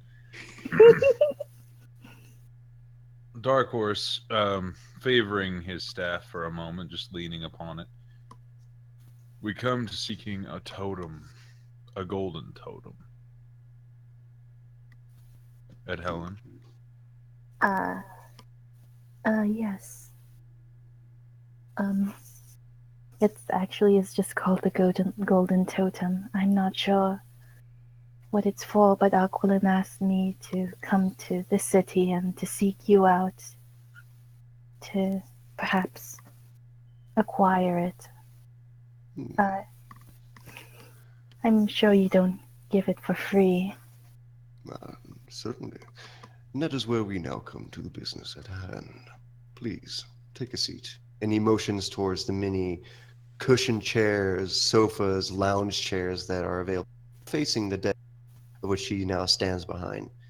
He takes his seat, though only after either of you have taken your seat. Eddie sits. Dark Horse will lean his staff against his chair and sit upon it. Takes a seat.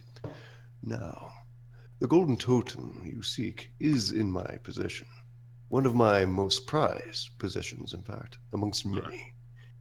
Now, I'm not one to trade such artifacts for common gold or even platinum. How would you all feel about doing a little work for me instead? I would wouldn't imagine. mind. Oh, Sorry. Please speak. I would imagine it depends upon the nature of the work, sir. Very wise.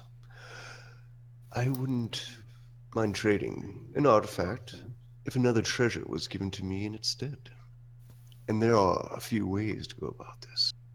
I'm very rarely so linear. I imagine you have a treasure in mind, sir. I have several. I could provide information to you on the location of an artifact that interests me. Or you could continue wandering about the realm doing as you please. If you and Ed Helen and my good employee, Akin, is anything to go by, you're rather capable adventurers, I'm certain. So, treasure seems to fall in the path of those that wander. Or, there's a third path. You could compete in the stomping grounds in order to reclaim an old artifact of mine. The choice is yours. Either way, I'm getting myself a treasure worth holding. Stomping grounds. Could you please elaborate? On which? The stomping grounds, their third method. The stomping grounds is within the underbelly, the hidden third quarter of this city. It is where shady dealings are often held, but it is also where the underground arena is also held, sponsored by each of us merchants. It is there we compete and amuse ourselves with each of our own individual companies, though free agents are also allowed to compete for gold, for favor. It's also a place where we find those worthy of recruiting into our companies. Some time ago, I lost a bet.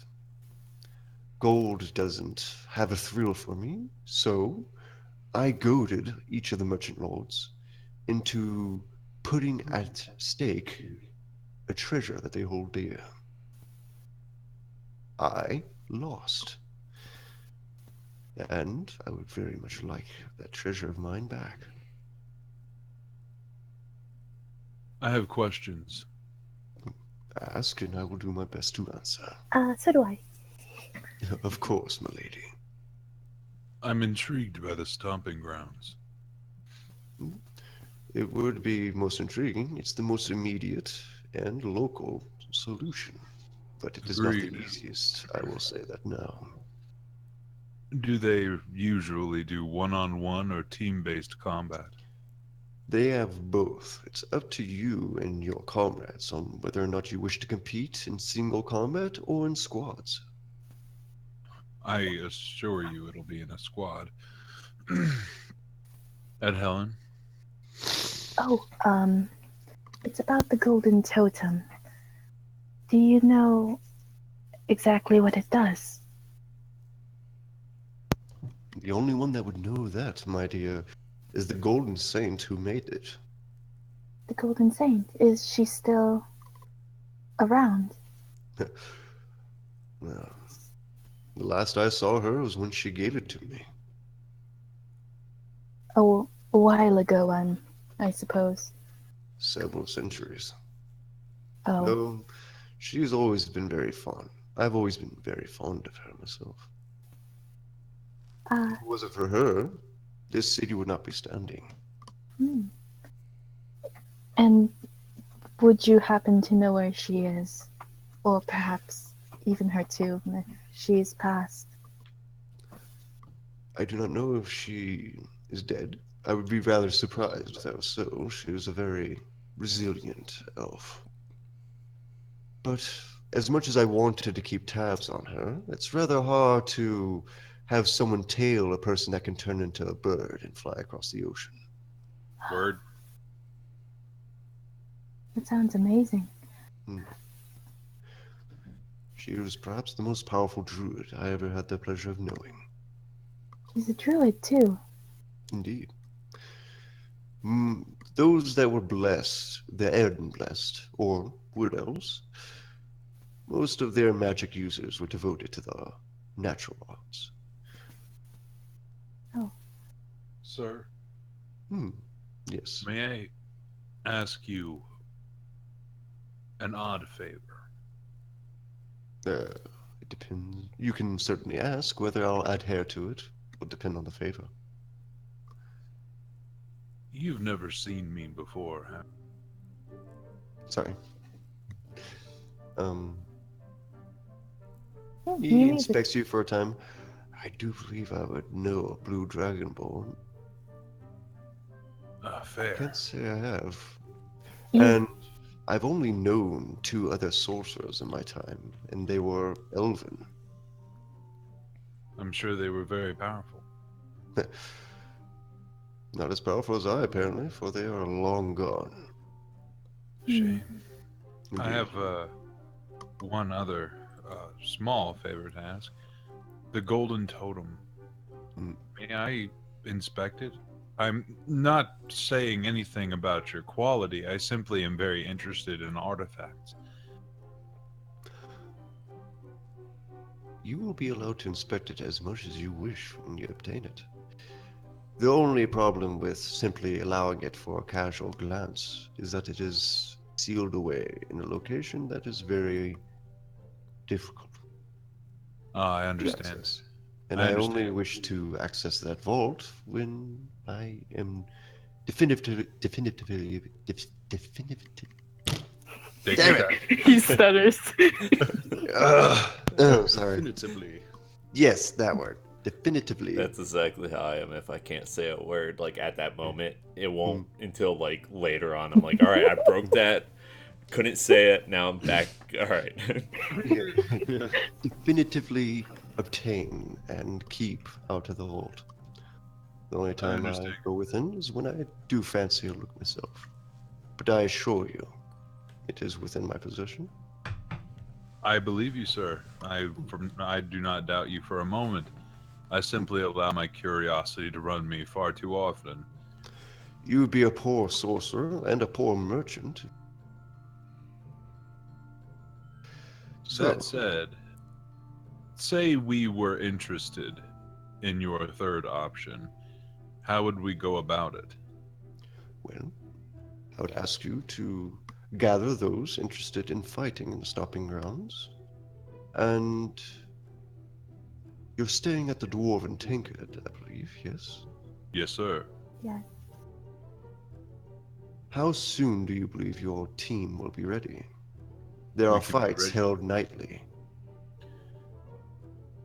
If we can take care of this, and if my team agrees, I believe we can be prepared by tonight. Well, though I will say it will not be resolved within a single night. You must first prove yourself worthy of sponsorship. As admirable as I'm sure you all are, the only one that I know of their capabilities within your group is my very own Aken. I do not know how capable you and yours are in battle, and if you're worthy of carrying my name into battle. Dark Horse, how about Man. maybe if we still have some things we need to do, how about we keep this option if we don't find an artifact worthy enough to trade? At least we have this option. That is certainly an option, and the Stomping Grounds is always thirsty for newcomers. It does sound fun, but we have your the blight to cure and your Oh, yes. That's still a problem, is it? Quite. yeah. Hmm. Well, Well, sir, I do not mean to keep your time, to keep you giving us your time. If you would allow us, we will to make our leave, speak to our companions. please do. And he takes a moment, scribbling down once more on a document, signing it, curling it up, sealing it, and then offering it to you. This is another document of summons. I will be available at the times written within the document. Thank you Preferably very the much, afternoon. sir. Very And he well. bows his head and takes the document. Thank you, He my lord. stands upon handing off the document and gives a bow of his own head. My servant will escort you out, and I do hope you enjoy your time here in Mortis. Thank you, my lord. And she bows. Before we leave, Dark Horse stops and turns. I find myself curious, sir. Did your sorcerer friends die in a particular fashion? Fighting the corruption that you are now faced against. Thank you. Hopefully that is not foreboding. Welcome to my life. And he will Yeah. leave. Yeah, with that, the door silently shuts, and the servant, not having left the door, guides you out of the mansion. A guard escorts you to the gate. The gate is closed behind you. The guard that had escorted you before is still there and guides you back to the gate that you entered. Upon reaching that gate, he bids you farewell, and you're free to wander Morse. It is now approaching evening. The blue sky is now starting to slowly turn. It's not quite sunset, but it's getting there. I think we should head back to the inn and inform everyone of our options. Yes. All right, Jorn, you can go ahead and I'll say X off 2 off of the codex. Heard. And then Child's Jordan greeting. does his thing. I'll assume Akin's going to be quite busy until the next day, yes? Hey. Yeah, Oh pretty my. much. All right, Pretty much all night. gotcha. So you return to the Dwarven Tankard, merchants hawking their wares, shouting, rabble, rabble, rabble, and you come back to the Dwarven Tankard. It is even more there are even more patrons seated at the tables now, but Grudok and Orestos had managed to hold the fort quite well.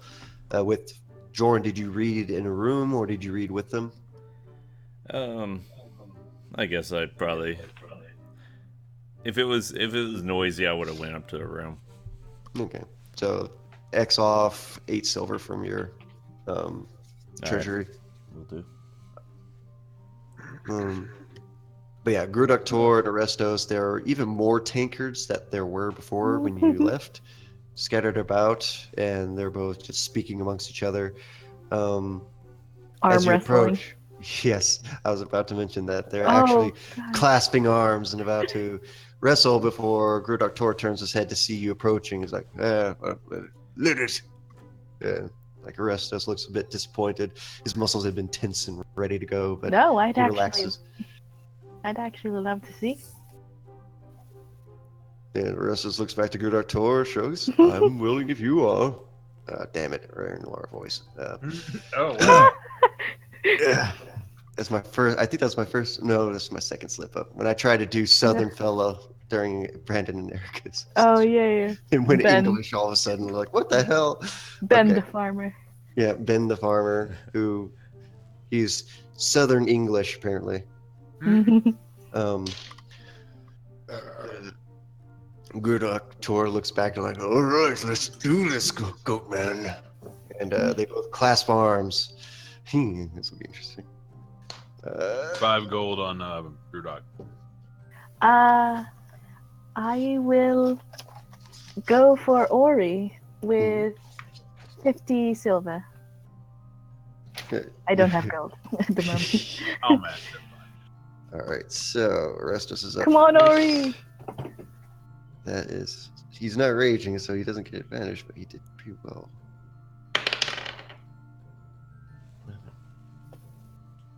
Eddie takes a drink, whichever is not. All right, so past they drunk. both clasp arms, and you see as Grudoktor, his muscle tenses beneath the fur-lined plate that he wears, and they hold firm at a stalemate at first, before Arestos grins, and with a strong push, he tilts the hand, not quite landing it just yet, but it seems to be in his favor. Go, Ori! Ori, Ori! Grudoktor, upon seeing him giving way, he shakes his head and reaffirms himself and just upright once more. There we go. There we go. Come on. Come on, Ori. Believe in yourself. Believe in fire of the forest. Hey, Ori, what's that over there? Look over there. No!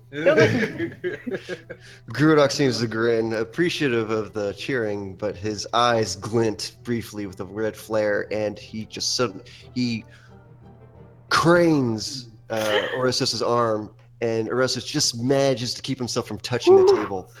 And Orestes, as big as he is, his muscles are tensing, and he's holding firm. He's trying to keep it in there. Ori, come on.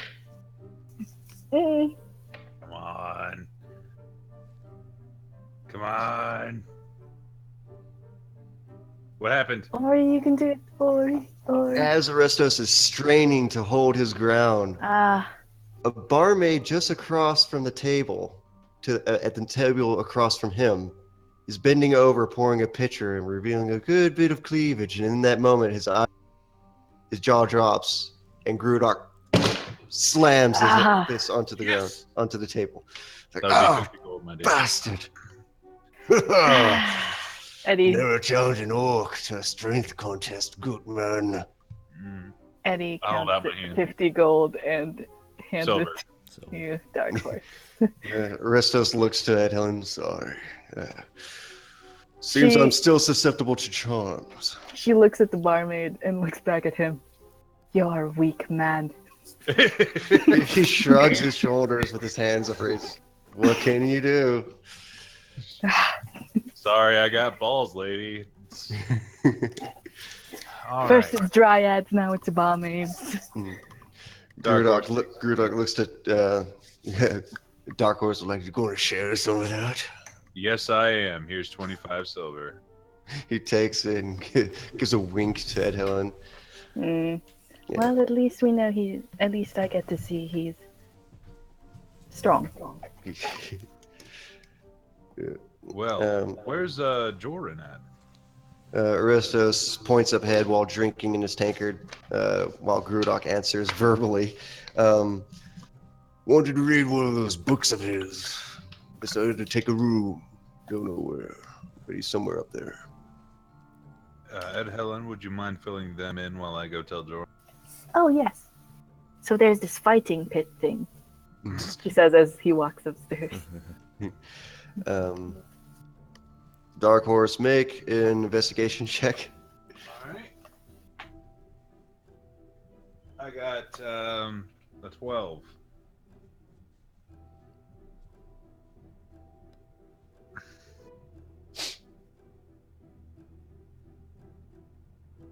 A 12. 12. Yes. Um, Am I cutting out? no. I was Yeah, Brandon was sending me a message. I got distracted briefly. Secrets. Yes. Secret, Um, secret. I got a secret. All right. So 12. It takes you a bit. You knock on the wrong door. Oh, yeah, because I didn't fucking ask where the... God damn it. Eventually, Jordan, you do hear the hesitant knocking of a dragon. I open my door and I look. Are you looking for my room, Dark Horse? No, I'm just checking to make sure everything's okay. Yes. I guess you guys are back now. I'll come downstairs and join you and see Very how good, things thank have you. went. And that's what I do. I follow Dark Horse back to Ed Helen and the table All right. downstairs. Because Dark Horse is a goddamn idiot. It's all right. There was 4 I doors. just up imagine here. him like knocking to every door and like, "Hello, sorry."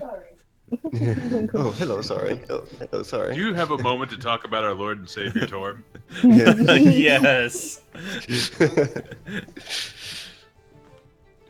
All right. So you all return to the table, and Ed Helen, you're regaling the 2 mercenaries. Well, 1 mercenary, 1 goat man, and Mhm. and take your seat. So We'll just assume that I told them. Give them a gist of. Well, as The I two. as I come back, I ask Ed Helen and Dark Horse. So how did it go on getting the item that you were looking for? Oh, well enough. It won't be free. Well, I understand that. Did he? We have several. I'm sorry. No. Did he give a price or what he would want in return? Yes and no. He wants to trade an artifact. And Essentially any artifact. essentially any artifact. Equal to the value of the totem that we might come across in our travels. He gave us several options. One of them I'm particularly interested in. And what is that? The option I'm interested in involves arena combat. He lost a bet, and he lost a valuable artifact, and he wants us to get it back for him by winning this arena tournament. It'll take several nights because we need to prove ourselves able to actually be representatives of his house, apparently. It sounds fun, Um, but Sounds like we can make money. we also right. we also have a Where, quest to do. where is this tournament being held? Nightly, under our very feet, it sounds like. Let me understand this correctly. You're talking about a blood sport. Am I correct in assuming that? Essentially, yes. And you're asking a cleric of life to participate in a blood sport that involves greed, lust for violence, and whatever else. I don't know if they die.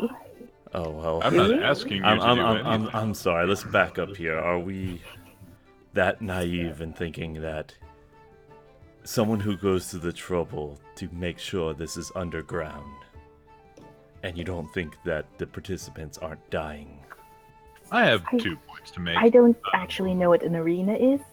Oh yeah, no, I understand you being naive in this matter, but Oh, okay. Dark Horse.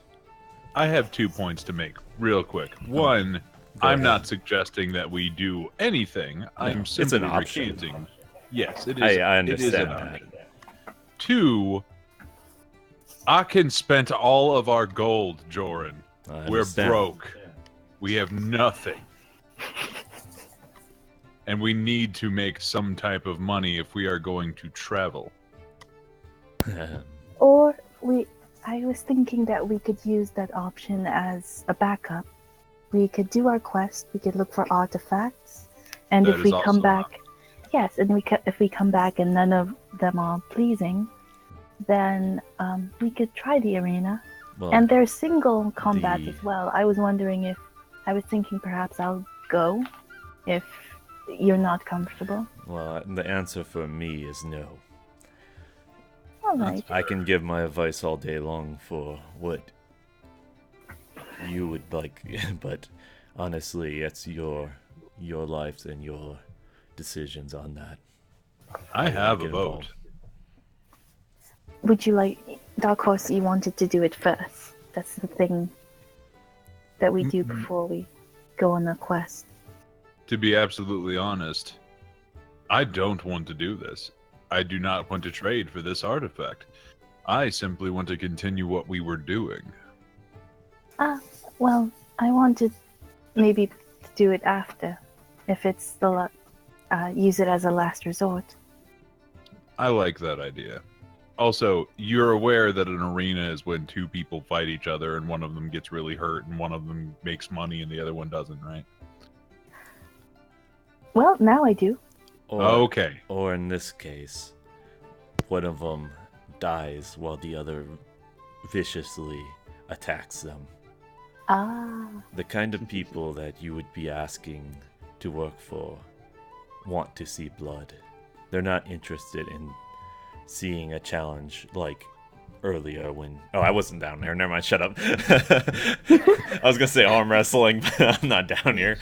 oh yeah. Yeah, so, but no, they're not interested in seeing 2 talented warriors show off a display of skill. They're interested in seeing, for their amusement, quite frankly, violence. I It's not see. glamorous. Oh. Well, I won't lie.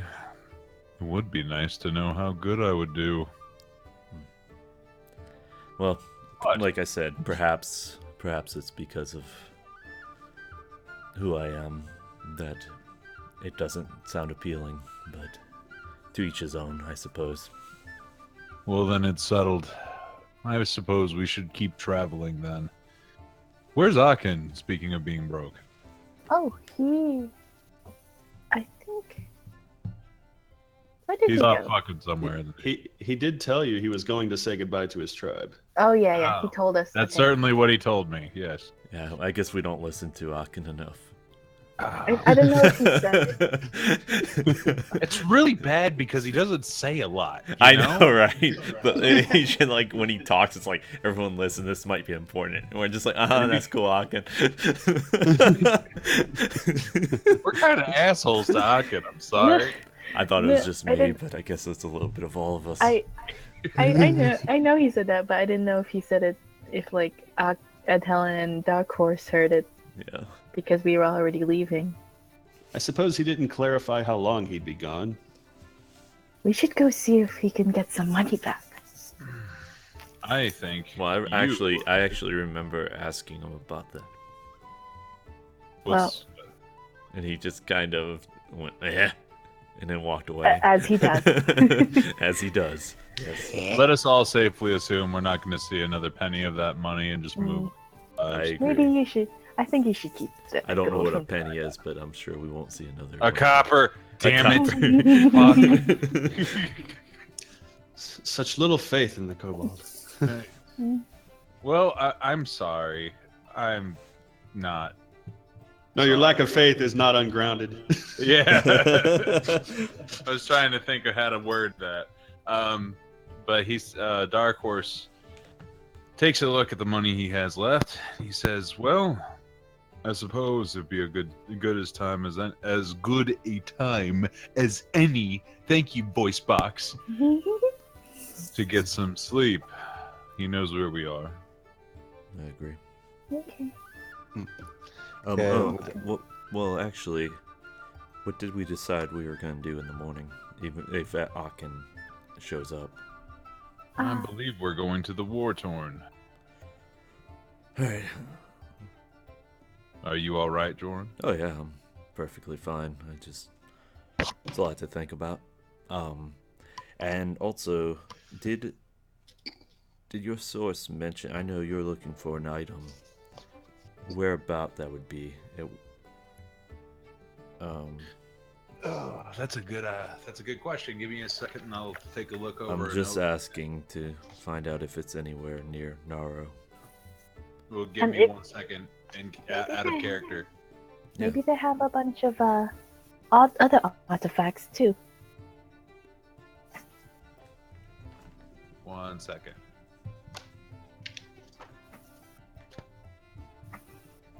Whatever artifact we can get. Unfortunately, no. I simply know that it's in. Oops, someone's rolling. No, don't worry about it. Don't worry about it. He's just he likes to fidget with his dice a little bit. Roll a wisdom save. Oh, what's everybody's perception? Well, let me say this. To Everyone you, make Dark a Horse. perception check. If we're unsure, I don't foresee us being able to easily get information once we're there. We might want to. Well, the reason why I'm saying this is we might, in nearby areas, want to see if we can't get any more information on. I don't even know what you're looking for, to be quite honest. Well, what we are looking for, Jordan, is the corruption. Oh yeah, no, I know that. I understand what we're looking for. My particular errand will be taken care of. I think we should all just focus on the task at hand, and I will take care of business. You're sounding a little distant there, buddy. All right, fair enough. I will leave it up to you to find what you're looking for, and the rest of us will stay focused on our tasks then. Well, don't misunderstand me. Of course, I am here to accompany you until this blight is taken care of. It just so happens that I also have another errand to run in this particular area of the world. That is all. Yeah, no, I understand that. I didn't want to be a group going in and, for lack of a better term, bumbling around asking. But we're such good bumblers. Yeah, Jordan. but we're gonna have to be good at keeping our heads down on this one, is what I'm trying to say. Oh, I take a look at everyone at the table. I'm like, we might be a little screwed. I know. I'm well aware of that. That's why I've been squirming about this whole subject matter since you mentioned it. Is so far we haven't been able to get in and out of any area without going unnoticed. And well, the good news is I can talk my way out of a solid gold paper bag. So, I'm just saying, when we arrive, we will have to decide real quickly where our political alliances line up with, and I don't know if everyone here is prepared to do that, and I don't know if I'm prepared to do that another time in my life. Can't we just sneak through? That's what I'd like to do, yes. Yes, sneak through, cure the blight, and then sneak out. Jordan just kind of laughs and looks like, I really hope it'd be that easy. Gurudok speaks up. You say this is a job. Who hired you for it? Linnea. What about the others? Are they hired by the same gal? More or less. Oh, us? Yeah. To deal with the corruption, I mean. No. I was not hired to deal with the corruption. It is my solemn duty to take care of the corruption because More or less, they're affiliated with Lunea during this particular task. yes, Maybe not hired. Uh, I'm sorry. It seems like the adventure company, the Legionnaires command, but corruption. I'm sorry, Oh, you broke yes. up for me. yes, I'm here. Oh, You did you broke get up for more some of money? us. Did you get Oh. some more money from Grov Brewdock for curing the blight in the Grothgar Forest? I'm sorry. 1 second, hon. Could you repeat what you said, Kyle? Oh yeah. That's it. Seems to me the one that would take interest in the corruption would be the Legionnaires command within Valenford. And Valenford is how close to the war torn? It's right on the barrier. They're the ones keeping the war torn from bleeding down into the southern reaches. So we head to Valenford, ask them what they know about the corruption in the war torn, and we head directly for it. That's what I do. They would know what's going on in the war torn without having to go in. That is a damn good idea, sir. And we can get money from Grov Brewdock for clearing the blight in another place. Can we? I thought that's what he said. Well, We can ask. We got I'll ask. rewarded for. Yeah. I thought you'd be more pleased, Joran. For. We found a way through without Oh no. bandit politics. I'm very pleased that we have at least a better way to do this. Yes. So, Jordan, the war torn is mostly human. Yes. Yes. It's. I'm sorry, I didn't hear his yes, response. yes, mostly human. That's correct. Oh, To you, Jorn, it is dominantly human. The only ones that vary up are the other two factions. The Valor Hill Bandits are typically orcish and half ogres, and those that the Onyx Falcons, the ones that lived in the Onyx Woods, were dominantly elvish and halfling. Gotcha. Though the faction you belong to was dominantly human. Yeah. Well, Hmm. I'll relay that then. As far as the Onyx Falcons were partly elvish and halfling, you said. Yes. Ah, Yeah, and yeah. So, yeah. I see. So, what's the plan? Do we head out to Valenford? We'll head I out. think that's a capital idea. I think so too. Don't seem too excited, Jordan. One can't be too excited to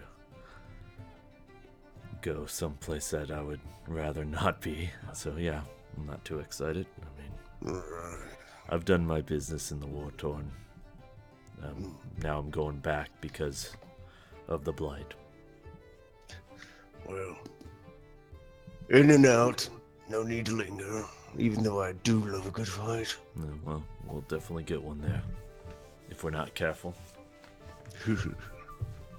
I'll try to keep my axe where it is. Either way, we're not going to get very far without a good night's sleep. Do we still have our rooms from the yesterday, or no? We have to order some again. You only ordered a room for the night, I believe. So yeah, you'd have to. I go up and ask to see if we're still on Alar's tab. While she's gone, I want to. That is also true. You were on the Lars tab, so yes. The receptionist is quick to say, like, yes. You hadn't turned in your keys, so you still have your room. I briefly forgot about Alar having put you on his tab. Convenient. I would No, like. only you and Aachen. Oh. You, Aachen, and Arestos. The rest have to stay Oh. by the room. Because he was only I paid aware of for you a three. room, so. While she's Yeah. Go ahead. You Okay. broke up a bit there. I have something to ask of Joran while she's asking. Yeah. Joran, Yes. do you remember I did that favor for you back in Grothgar? I quite well remember. I have one to ask of you. All right. If I die, I want you to tell everyone the good I did. I will do that, but I foresee you being alive that people will see the good you do. And I met a man that's centuries old today. And he knew 2 sorcerers. Both of them died doing what I'm doing now. And I watched as I walked through the city streets as people judged me for how I looked. Even my own kind sneered at me. And if I die trying to rid the world of something perilous, I want the world to know I wasn't my skin color. Or at least I tried not to be. I want you to do that for me. It's important. Well, you have my word. I'll do that for you. Thank you. It's very kind of you.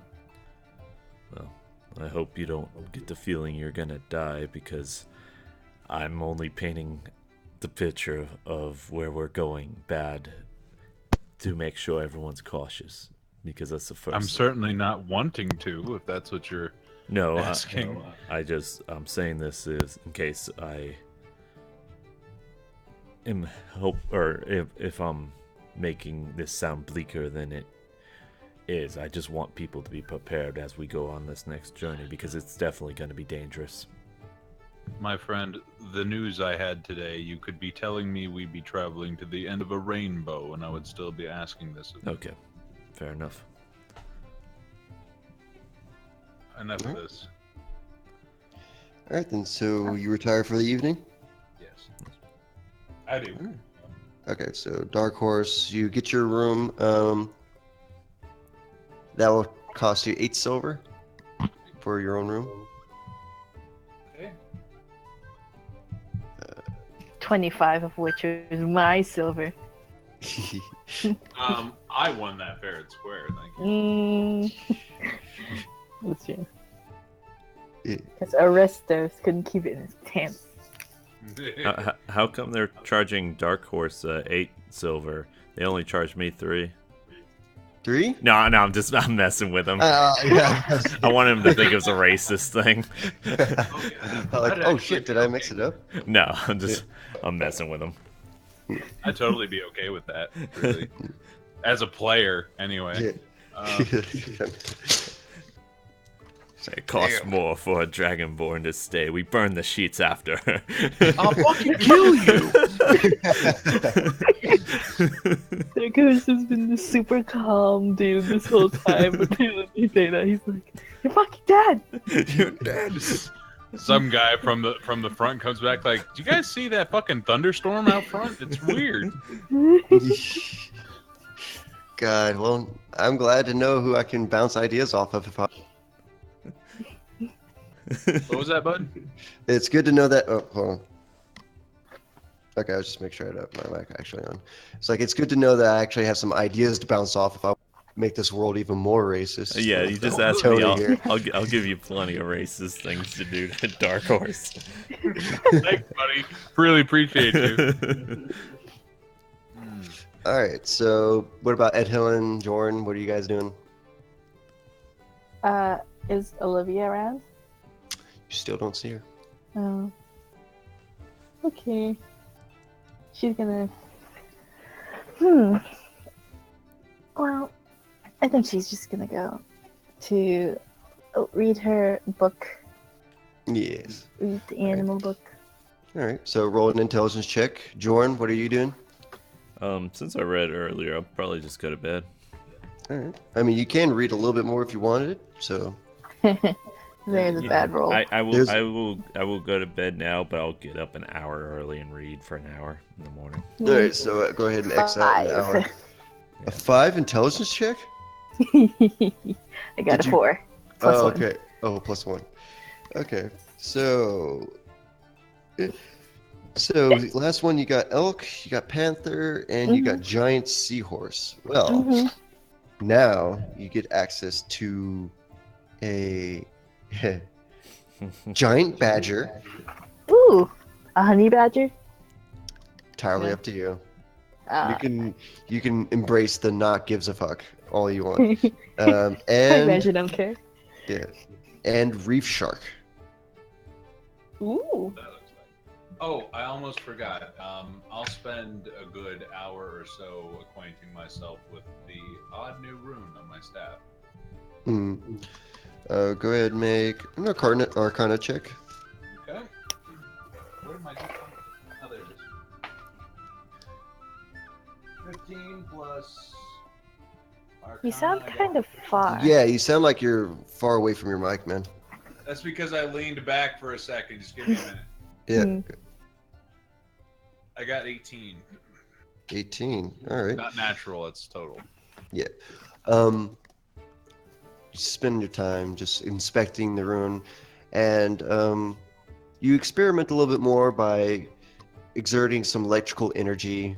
Channeling a small shock bolt, or at least harnessing it in your hand, not letting it go. And as you do, you see that the rune begins to react a little bit, not violently, but it seems to react to it. And you draw a faint conclusion that it has something to do with your growing power. Hey. You having unlocked pockets of energy within yourself, able to access even more powerful spells, has seemed to resonated with the staff. Okay. Hmm? I hope I'm not beating a dead horse. No, not at all. You have to. You're curious about your staff. You want to know more about it. Cool. What about the cloak? That he's been wearing it for a while. Yeah, he's already attuned to that. Oh. Yeah. Yeah, the cloak of protection, +1 to AC and +1 to ability saves Ooh. is what he got. Is there anybody with items they haven't identified? I don't think so. Mm. Because you guys are pretty bad about that, I'll say. I know my quiver holds stuff. Yeah, you pretty much. You kind of found out what that's good for by just trial and error. The javelin of lightning was identified, so that's good. All right, so that's it. You guys enjoy rest. Aachen, Yeah. he's very well rested. The next morning, Busy. So my. does his last task and makes his return to Morris. And by the time he arrives at the door, Tankard is about the time, considering he doesn't require, since he probably went to sleep a bit early. I don't know. He probably arrives at the same time that everybody else is waking up and coming down to the tavern. On my way into the tavern, though, I'd like to do some shopping if I can. Oh, you mean into Morris? Yeah. Yep, go for it. What do you want? I figure Aachen knows this place pretty well, so he'd probably be able to do this quickly. Yeah. Go first in search of armor or weapons that are just better than what he has. Well, that reminds me, I need to get potions. Yeah. All right, let me get to that bit in my notes. All right, you are very familiar with the city, and there is somebody that you've been kind of itching to go to. Is one of the finer crafters in the city, and that is Bardock. Oh crap! I didn't know his name was so similar. Bardock Iron Gut of Iron Gut Ironworks. Okay. You go to it's one of the most prominent smithies in the Merchant Quarter. Let me see if I can get the music for this guy. Oh boy, he's got his own music. Kind of. Shit. Is this it, maybe? Okay. Cool. Yeah, let's go with that. I don't think it's the one I had, but Baller AF. yeah. Oh, shit, my notes. Okay, so you come to the Iron Gut Ironworks, where you see that upon entering, you see that the owner and primary operator is a fiery dwarf, both in spirit and in appearance, with short red hair and most of it singed here and there. His beard short, but more from the flames of his forge catching his beard ablaze and searing it away. The forge has been the dwarf's life, and it shows with his upper body built to a point that a giant would be jealous. A pair of metalworking goggles are constantly strapped over his eyes, even as he looks to you, Akin, as you wander into his shop. See that he's already slamming a massive hammer onto a piece of glowing steel that upon seeing you, he just drops into a vat of water. Oh, I wondered when one of your block scales would come skittering into my forge. What can I do for you, Scaly? I'm eager to see what you might put my hammer to the forge for. Akin's gonna draw both his crossbow and his short sword, and just, if there's a table, just lay them on the table. Yeah, there's a for the- counter. Lay them for the dwarf to see. Says, You can make better ones, yes? Of course I can. He grabs the short sword, tosses it over his shoulder, chink, chink, and looks to the crossbow. Yeah, I can do you much better than this, lad. How much you willing to pay? Yeah. You remember Akin works for Alar. Aye? But he hasn't sent me any favors. What's For he you? doing with me lately?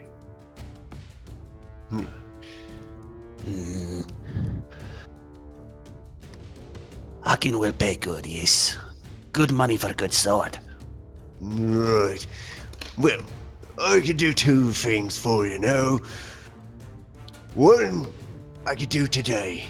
The other will be a bit. What can I do for you now?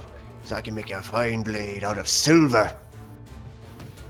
And this will make it a bit easier for you. Whatever nasties you're meeting out in the field.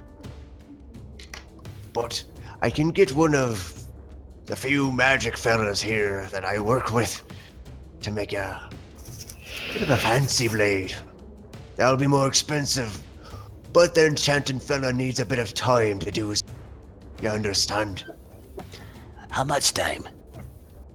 About 3 days' time. Back. Can you make both for Akin? Akin will come back for the magic one.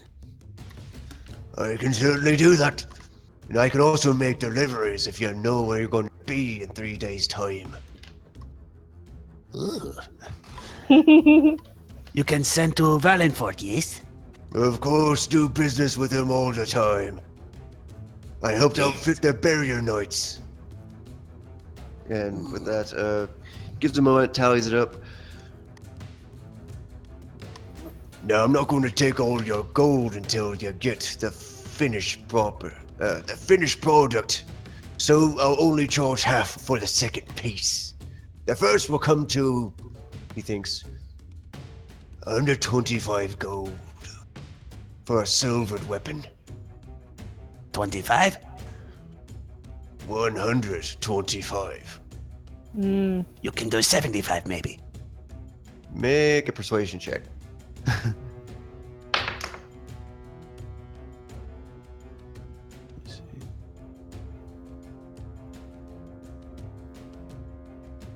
14. 14. I've been eager for business with your kind. I'll lower it down to 90.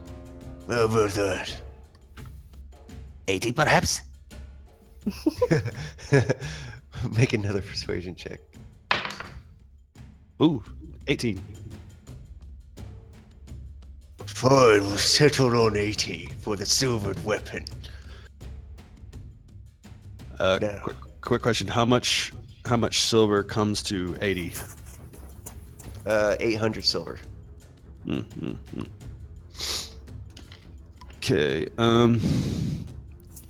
Akin will pay him 500 silver coins. So that's 50 gold, right? Yes. And 30 gold. All right. So X-nay off that. One of his workers gathers up the treasure into a bigger pouch. Oh, you're well-to-do. Oh, you're going to need that wealth for what's coming up next. It's usually 400 gold for a magic weapon. But like I said, I'm willing to let you pay half now. And the other when you're satisfied. You're not going to take a blade from Iron Gut without being proud of it. What more can you tell Akin about this blade? Well, I'm a bit flexible with that, really. What do you want? Akin wants it to be very strong, very sharp, very painful, yes? Extra sharp, an emphasis on doing damage. Right. I'll give that a long. See it done. So, 200 gold.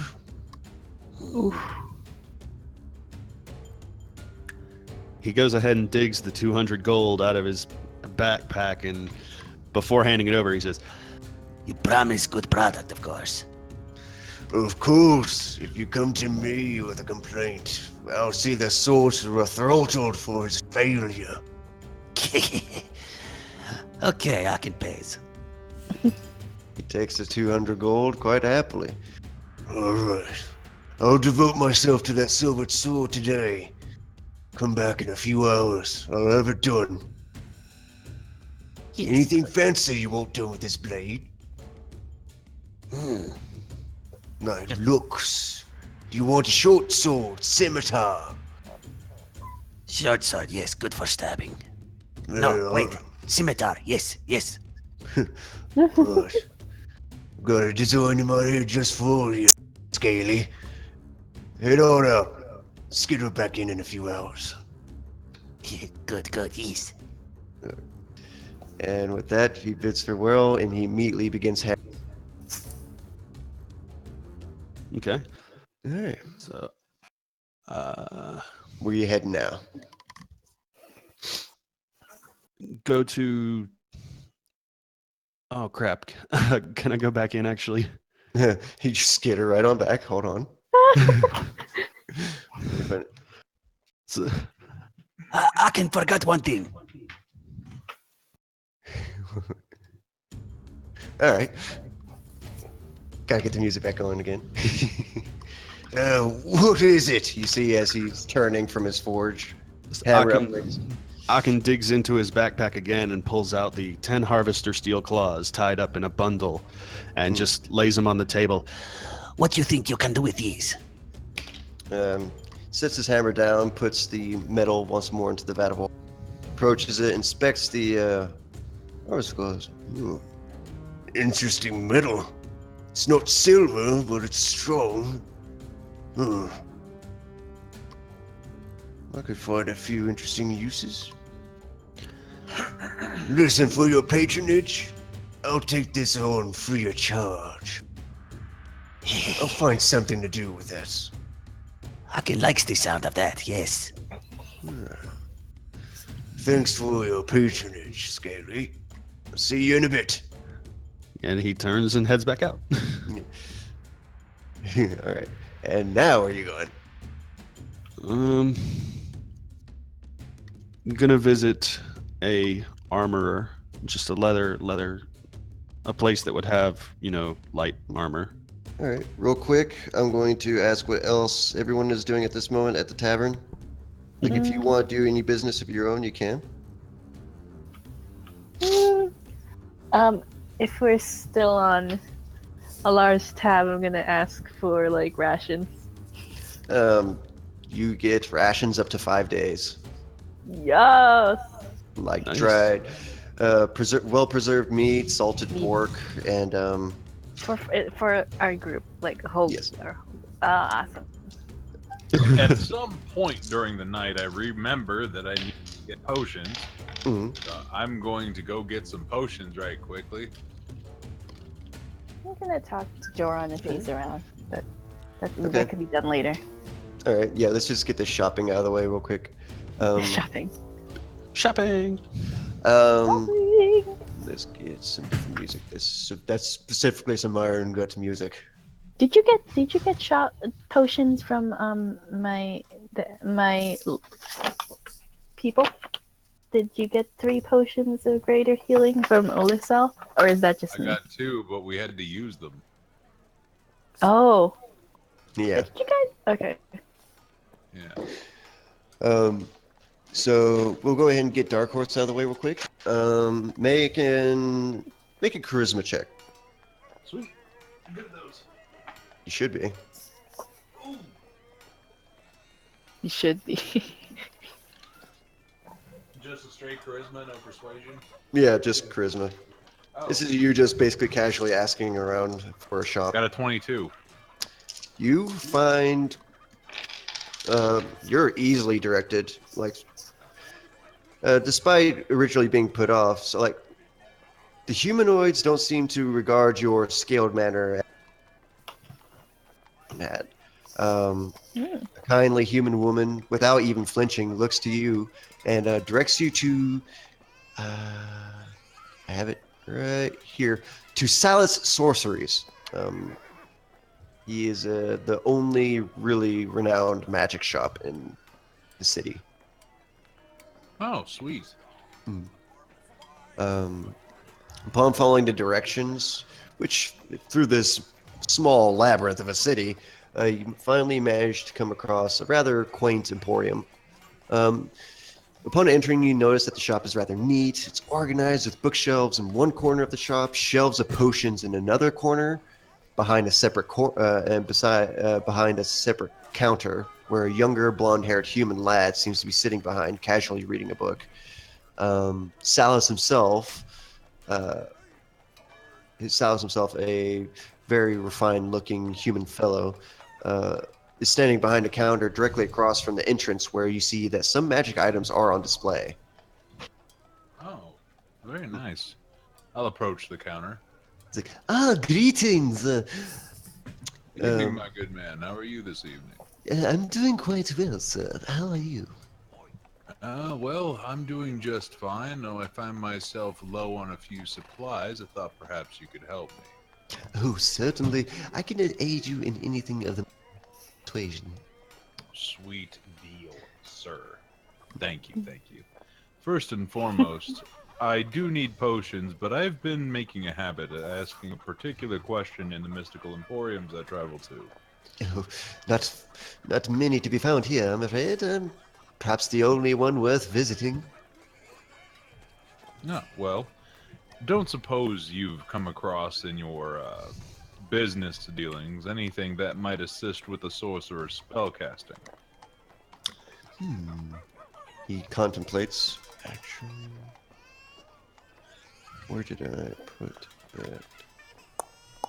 Yeah.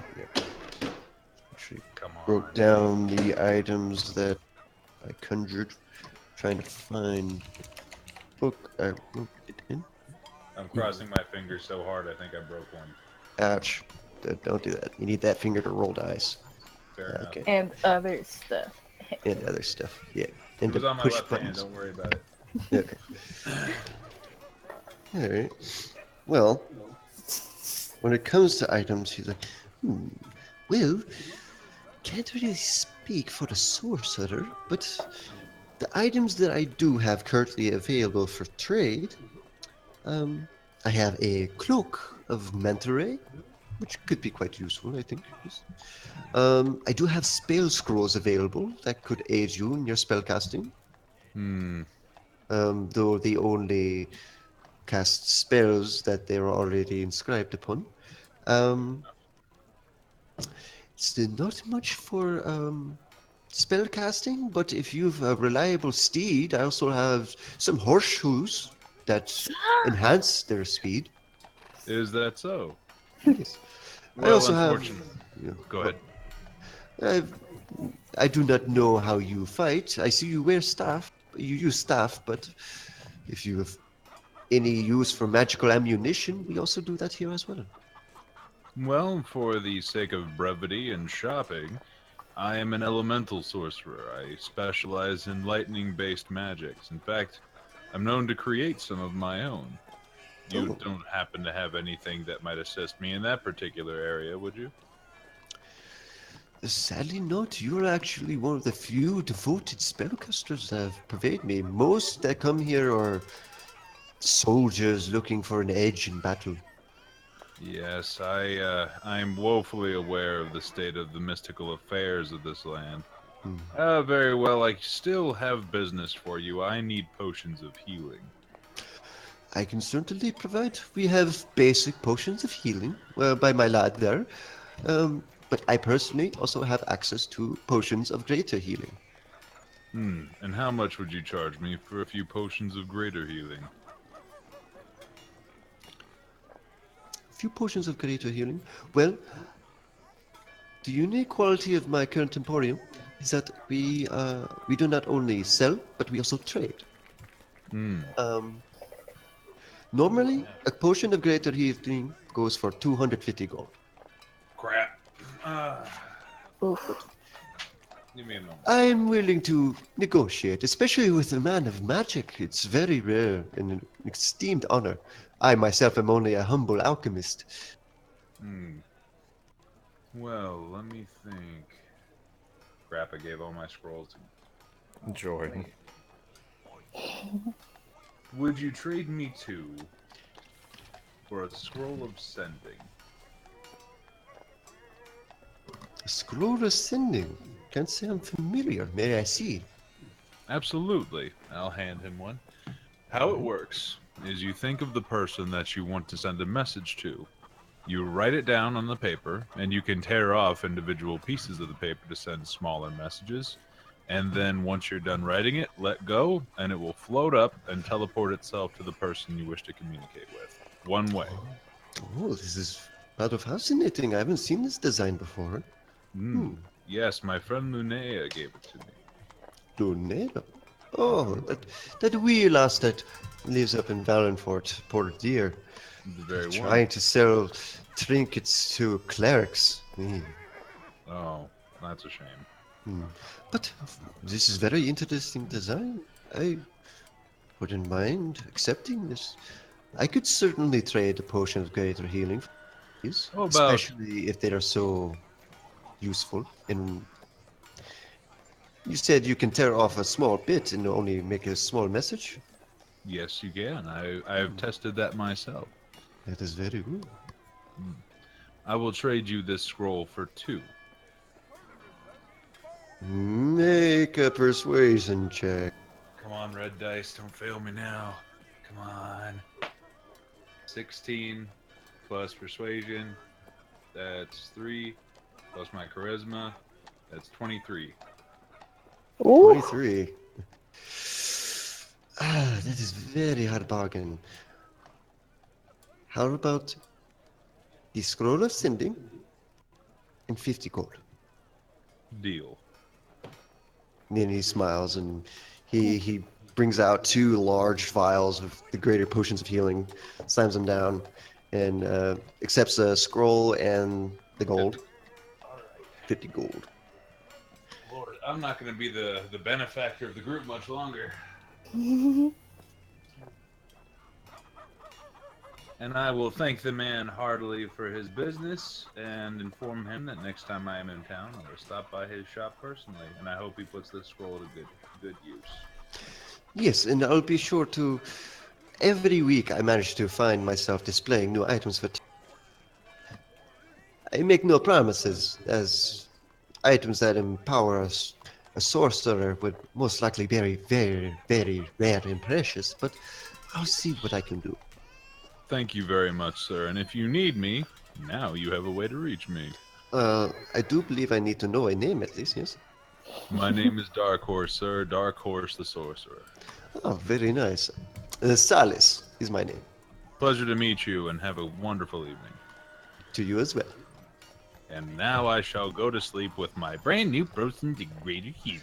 So you're doing this the night before you went to sleep? Oh, I thought that was how we were doing it. If we were doing this in the morning, this then is the that's morning. cool. Yeah, Oh, well- it's basically the next day right now. I apologize. That's my fault. Yeah. Yes, I will just be doing this in the morning then. Yeah, okay, so bids good morning to you then.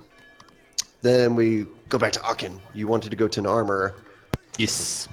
Alright, so you go to a leather worker, the one that specializes specifically in making armor. He's not in such a fine shop. He's basically working out at a smaller establishment than the Ironworks. He's a bit of a nobody currently, though. He is the closest one that you know of that can provide you work. You see him working on the sole of a boot. Bit of a cobbler in his spare time when he's not working on armor. When you're approaching, it's like, what can I do for you, sir? You can make armor, yes? Oh, certainly. He points to the displays of leather armor, hide, studded.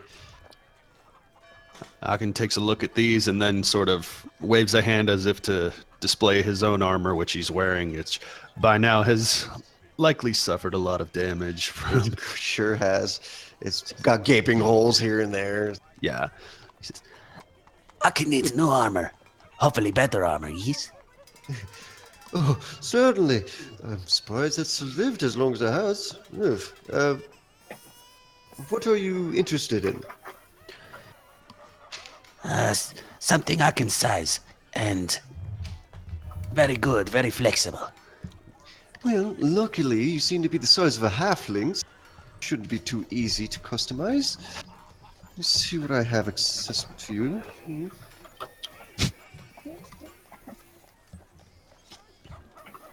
The best I could do you for, sir, is a suit of studded leather. It's specially dyed black, so it might aid in what I'm assuming is a rather sneaky sort. The cloak and dagger, the appearance that you're displaying, apparently. Is studded leather still qualified as like a light armor? Is it gonna... Yes, that is the highest tier of light armor that you can access to. Okay, so Akin looks happy to see this. He said, Oh, yes. How much for this? That will come to 45 gold.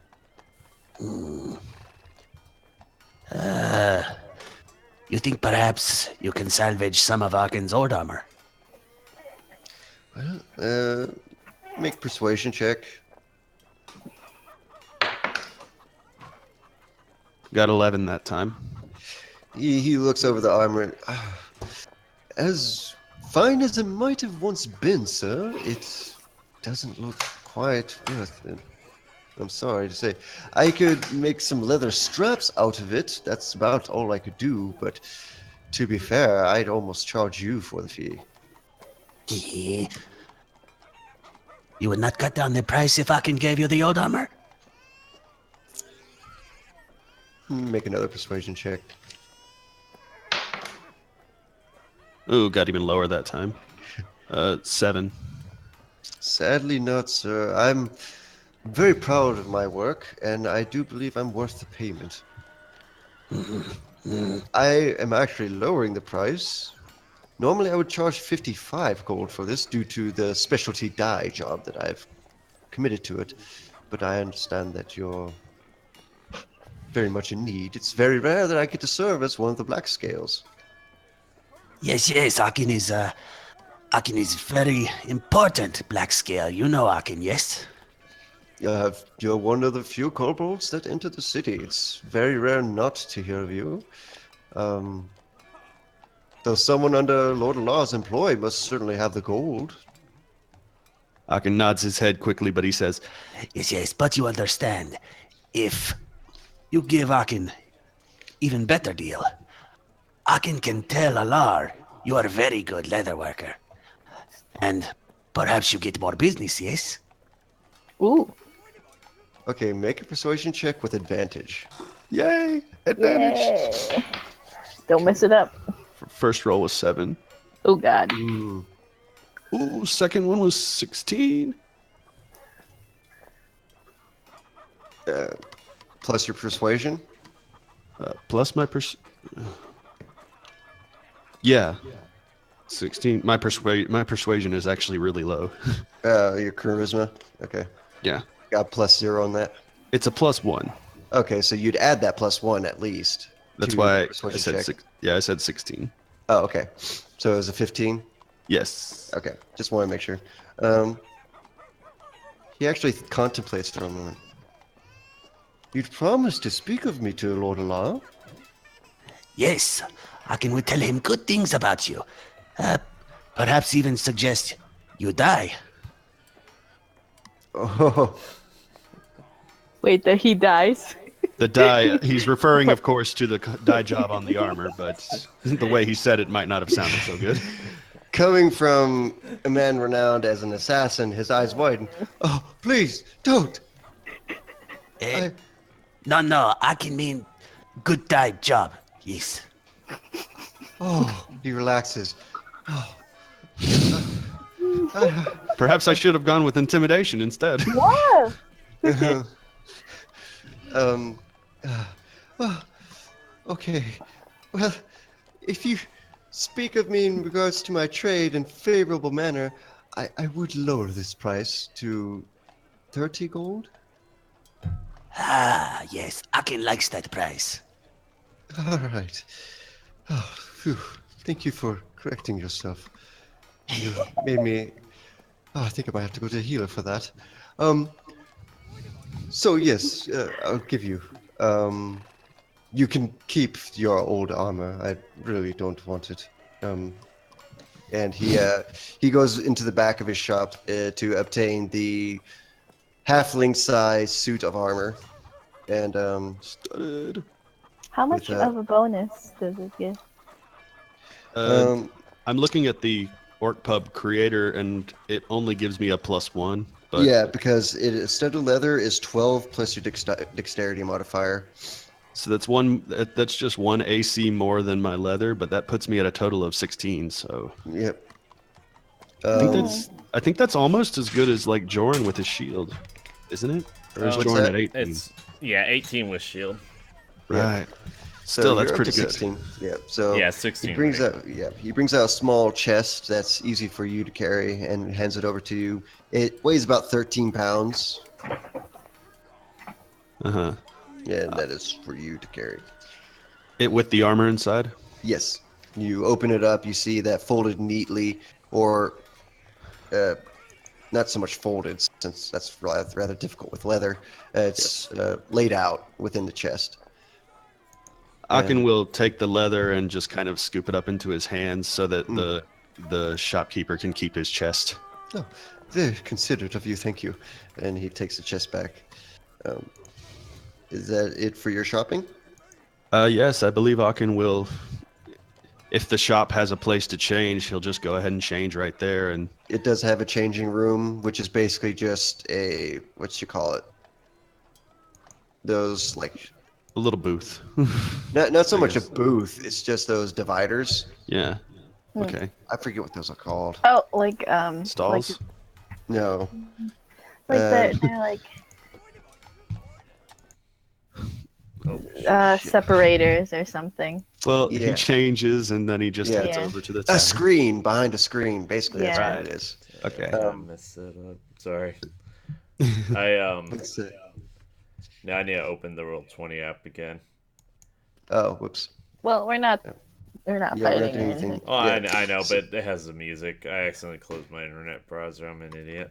No, it happens. So with that, you're dressed in your new studded leather. It's clean, still smells freshly of leather, so you're going to have to deal with that for a bit. But it's form-fitting, surprisingly. The halflings' body types are very comparable to the kobolds, though you're a little bit longer in the torso than they are. hmm But you managed to fit quite well into it. You can describe it however you please You could and make draw it it your own. however you please. That is also true. Yes, indeed. Decorate it, whatever you want. With that, you head back to the Dwarven Tankard. Yes. All right, so I go to meet okay. the others. Yep, and Ed Helen, you wanted to speak with Jorn. If he's around. Is If, he I'm around? just gonna be sitting on the table, eating breakfast. Hmm. I ordered a bunch of breakfast, by the way, since Yeah, they're still of on course. Alar's tab. Yeah, it's just like the chef's like, oh, I hope Lara's going to be all right. Yeah, it's like, Well, what's going on, Ned Helen? Hello, John. Good morning. You said that the cure, yeah, you were cured of the curse. Oh yes.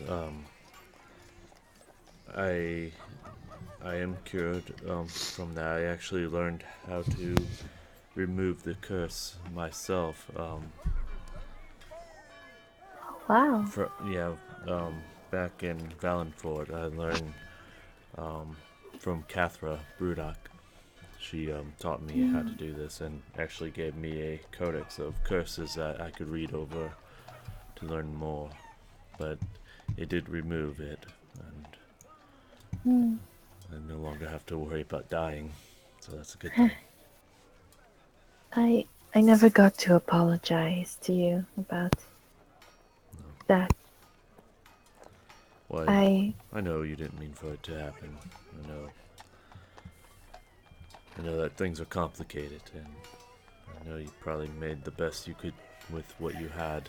I know you care a lot for your people. I never had to worry about him getting angry. It would only be me that would get hurt. And all of you were there, and it was terrifying.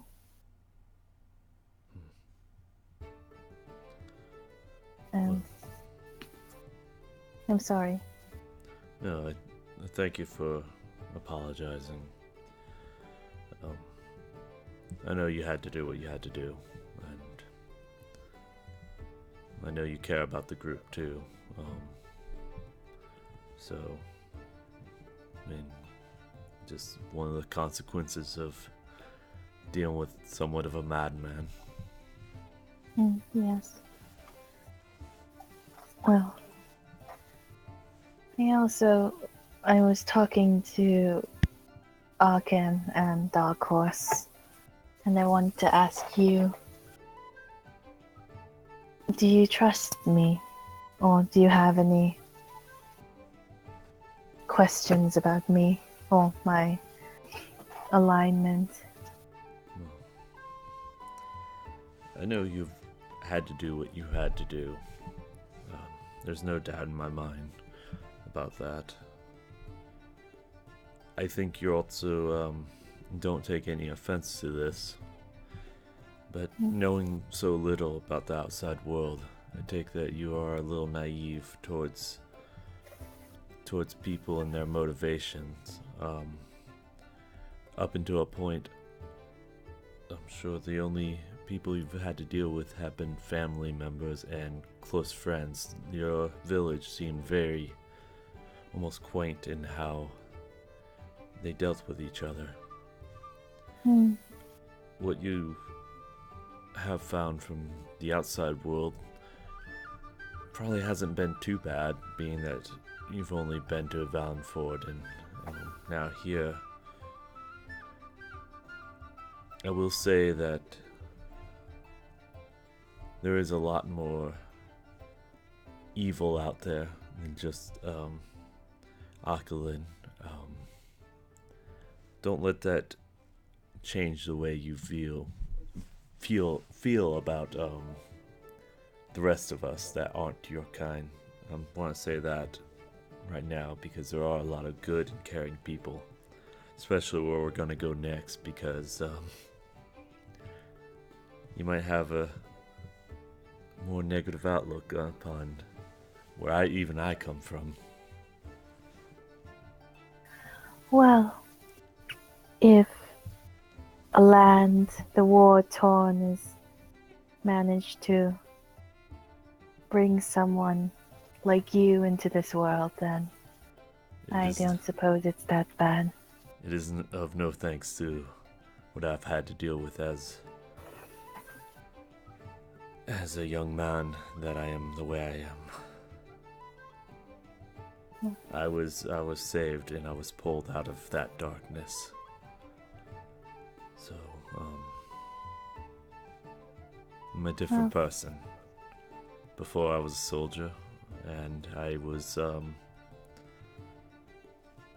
don't know, I was not motivated by the same, love, kindness, and self-sacrifice I am now.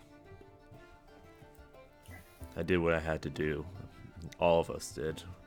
All the young men, either they fought for Naru or you died. I mean, you didn't really have a choice. You weren't going to be an enemy of the Bandit King, now were you? So that's just what we did. And in a weird way, I felt that I would bring an end to some of the violence once some of the other factions were either destroyed or were just taken care of and ran out. You still might. We've all gotten quite strong. Well, I have no interest in trying to end some of the warring and politics that are going on. I feel that they will continue, or they'll destroy each other. It's not of my concern at this point. I do want to bring back life to the area, but I almost sometimes feel like the warring that goes on there almost fuels more death, and maybe even the Blight might be pulling a stronger hold. Last time I left, there was at least leaving, I've fought a few ghoul-like creatures, and I don't know, I feel like the Blight just kind of breeds on that. But we'll see. We'll see what we get into as we go in there. I have no idea what kind of hold it has. I see. Well, we'll all be together, and we seem like quite a strong group. Yes. Yeah, I agree. And like I say, I do trust you, Ed Helen. Just try not to let others control or sway you in a direction that will end up hurting those that you care about. Thank you. You're welcome. I'll remember that. Yeah, and she drinks. Do we see Akin? Dark Horse. Oh, sorry. Microsoft. Yeah. I'd say at this time, Akin and shortly Dark Horse thereafter arrive in the tavern. Ooh, Akin, is that new armor? Yes. He sports it proudly. He looks very good. That's really nice. That looks expensive. Yeah, it was actually very cheap. I might try to get some. With what money? Well, that's true. I had to trade a very rare for these greater potions of healing. Oh. I still have some too, as well. So I think we'll be set potion-wise. How many do you have, Helen? I have 3. Oh, very good. We could disperse it among the group. Maybe if we each have one in case someone falls, and I wouldn't want just one person to have most of them. I'll be absolutely honest. I am the most easy to kill of all of us. I'm keeping these. Well, what if you were knocked unconscious? I'm saying. Then take it off my dead body and shove it in my mouth. All right. You may do what you would like with those 3, but unless someone would like to pay me for a scroll of sending, I'm keeping these. I will use them on your lifeless body should they become lifeless indeed. Until that such a time, they will remain in my possession. All right. I'm just And saying. also, I love you all. You're beautiful. I just kind of look over at Helen, and I just say, allow him to have his safety net. Thank you. Thank you. My blanket. Hello, Akin. Never mind that he's traveling with a cleric of Torm that can heal. Allow I him to heal as well, but it's allow him to have this. It's Yes. important. Thank you. I just hold them in my sleep. Not dying like those other sorcerers. exactly. There's corruption coming in my window. Oh no, that's just a shadow. Sorry. Make a perception roll. What is the D&D equivalent of a psychiatrist? Oh God, A probably. bartender. Yeah, Oh, probably. Yeah, the bartender. The bartender. That or your cleric, if you trust him enough. Yeah. Yeah. Just trust There. him. I just imagine Joran in a chair with glasses and a notebook and Dark Horse on those lounge, laying down on that lounge thing in his office. Mm. And how does that make you feel, Dark Horse? Well, I'm intravenously feeding myself a greater potion of healing. You tell me, Doc. Okay. Anyway. All right, so everyone ready? Akin's gonna approach the table real quick and put his backpack up, and just thinking of all the copper that he has in the bag, he's gonna turn it upside down and spill it out on the table. They are sitting at a table, right? Yeah. Copper? Oh yeah. All of his copper. It's 350 copper coins. Oh. Just covers the table. The food. You can all have this since you complain so much. I don't recall Um, complaining. I'll take. Dark Horse was complaining a lot about all the gold. Yeah, Dark It Horse. was thousands. It was 1,000. It's still 1,000. Sorry about all the gold. Here's $3. Well, to be fair, I'm sure he's just making more room for more gold. Dark Horse says nothing. I'm just He kidding, kind too. of- He just puts his fingers on his nose bridge and just lets this happen. That's equivalent to like 35 silver, right? Yes. So that's not bad. Yeah. Eddie takes some. It's also the equivalent to the nicest thing I've seen Akin do that revolved money. Yeah. Exactly. That is exactly why Dark Horse just doesn't say anything. Like, this is a step in the right direction. Just don't talk. Which, the strange ordered thing is, it some- comes to 3.5 gold total. So it's like 3 gold and 5 silver is the total sum if you round it up. Wait, We'll what? call it a holding tax. I'm Yeah. gonna guess a copper started to tarnish or something weird. Yeah. Well, there's breakfast on the table if anyone wants to eat Yeah. before we go. I will. Wait, 300 copper is 1 gold? About that, because, well, no, hold on. Actually, no, that Because- is not. Because there's Because- Electrum. Yeah, I forgot about the Electrum because I don't use Electrum. That there's Electrum in between silver and gold. Oh. I didn't Yeah, know that. you confused me for a minute there. I was like, if that's true, then why isn't... Electrum. I don't know what an electrum is.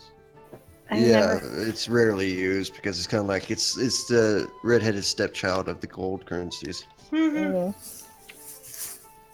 But yeah, don't worry about it. Let's just do copper, silver, and gold. Yeah, exactly. every It comes copper, silver, platinum. electrum, and then gold. So yeah.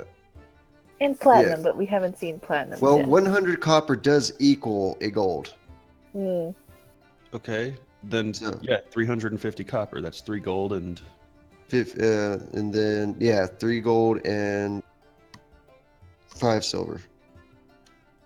Well, 350. Yeah, 3 gold and 5 silver. I said 50 silver, didn't I? How many? Yeah, how many silver equals a gold then? Because I think I might have 10 copper is a silver. 10 copper is a silver. And 10 10 coppers. How silver many is a silvers? gold. Yeah. Okay, You then I'm overpaid that guy like really hardcore. Yeah, apparently I did. Who? It was when he was doing the for the When I was paying for the weapons. for the weapons, he was like, "What if I did a trade of 300 silver and then whatever amount of gold in change instead of Because That's true. you said it was 100 silver then.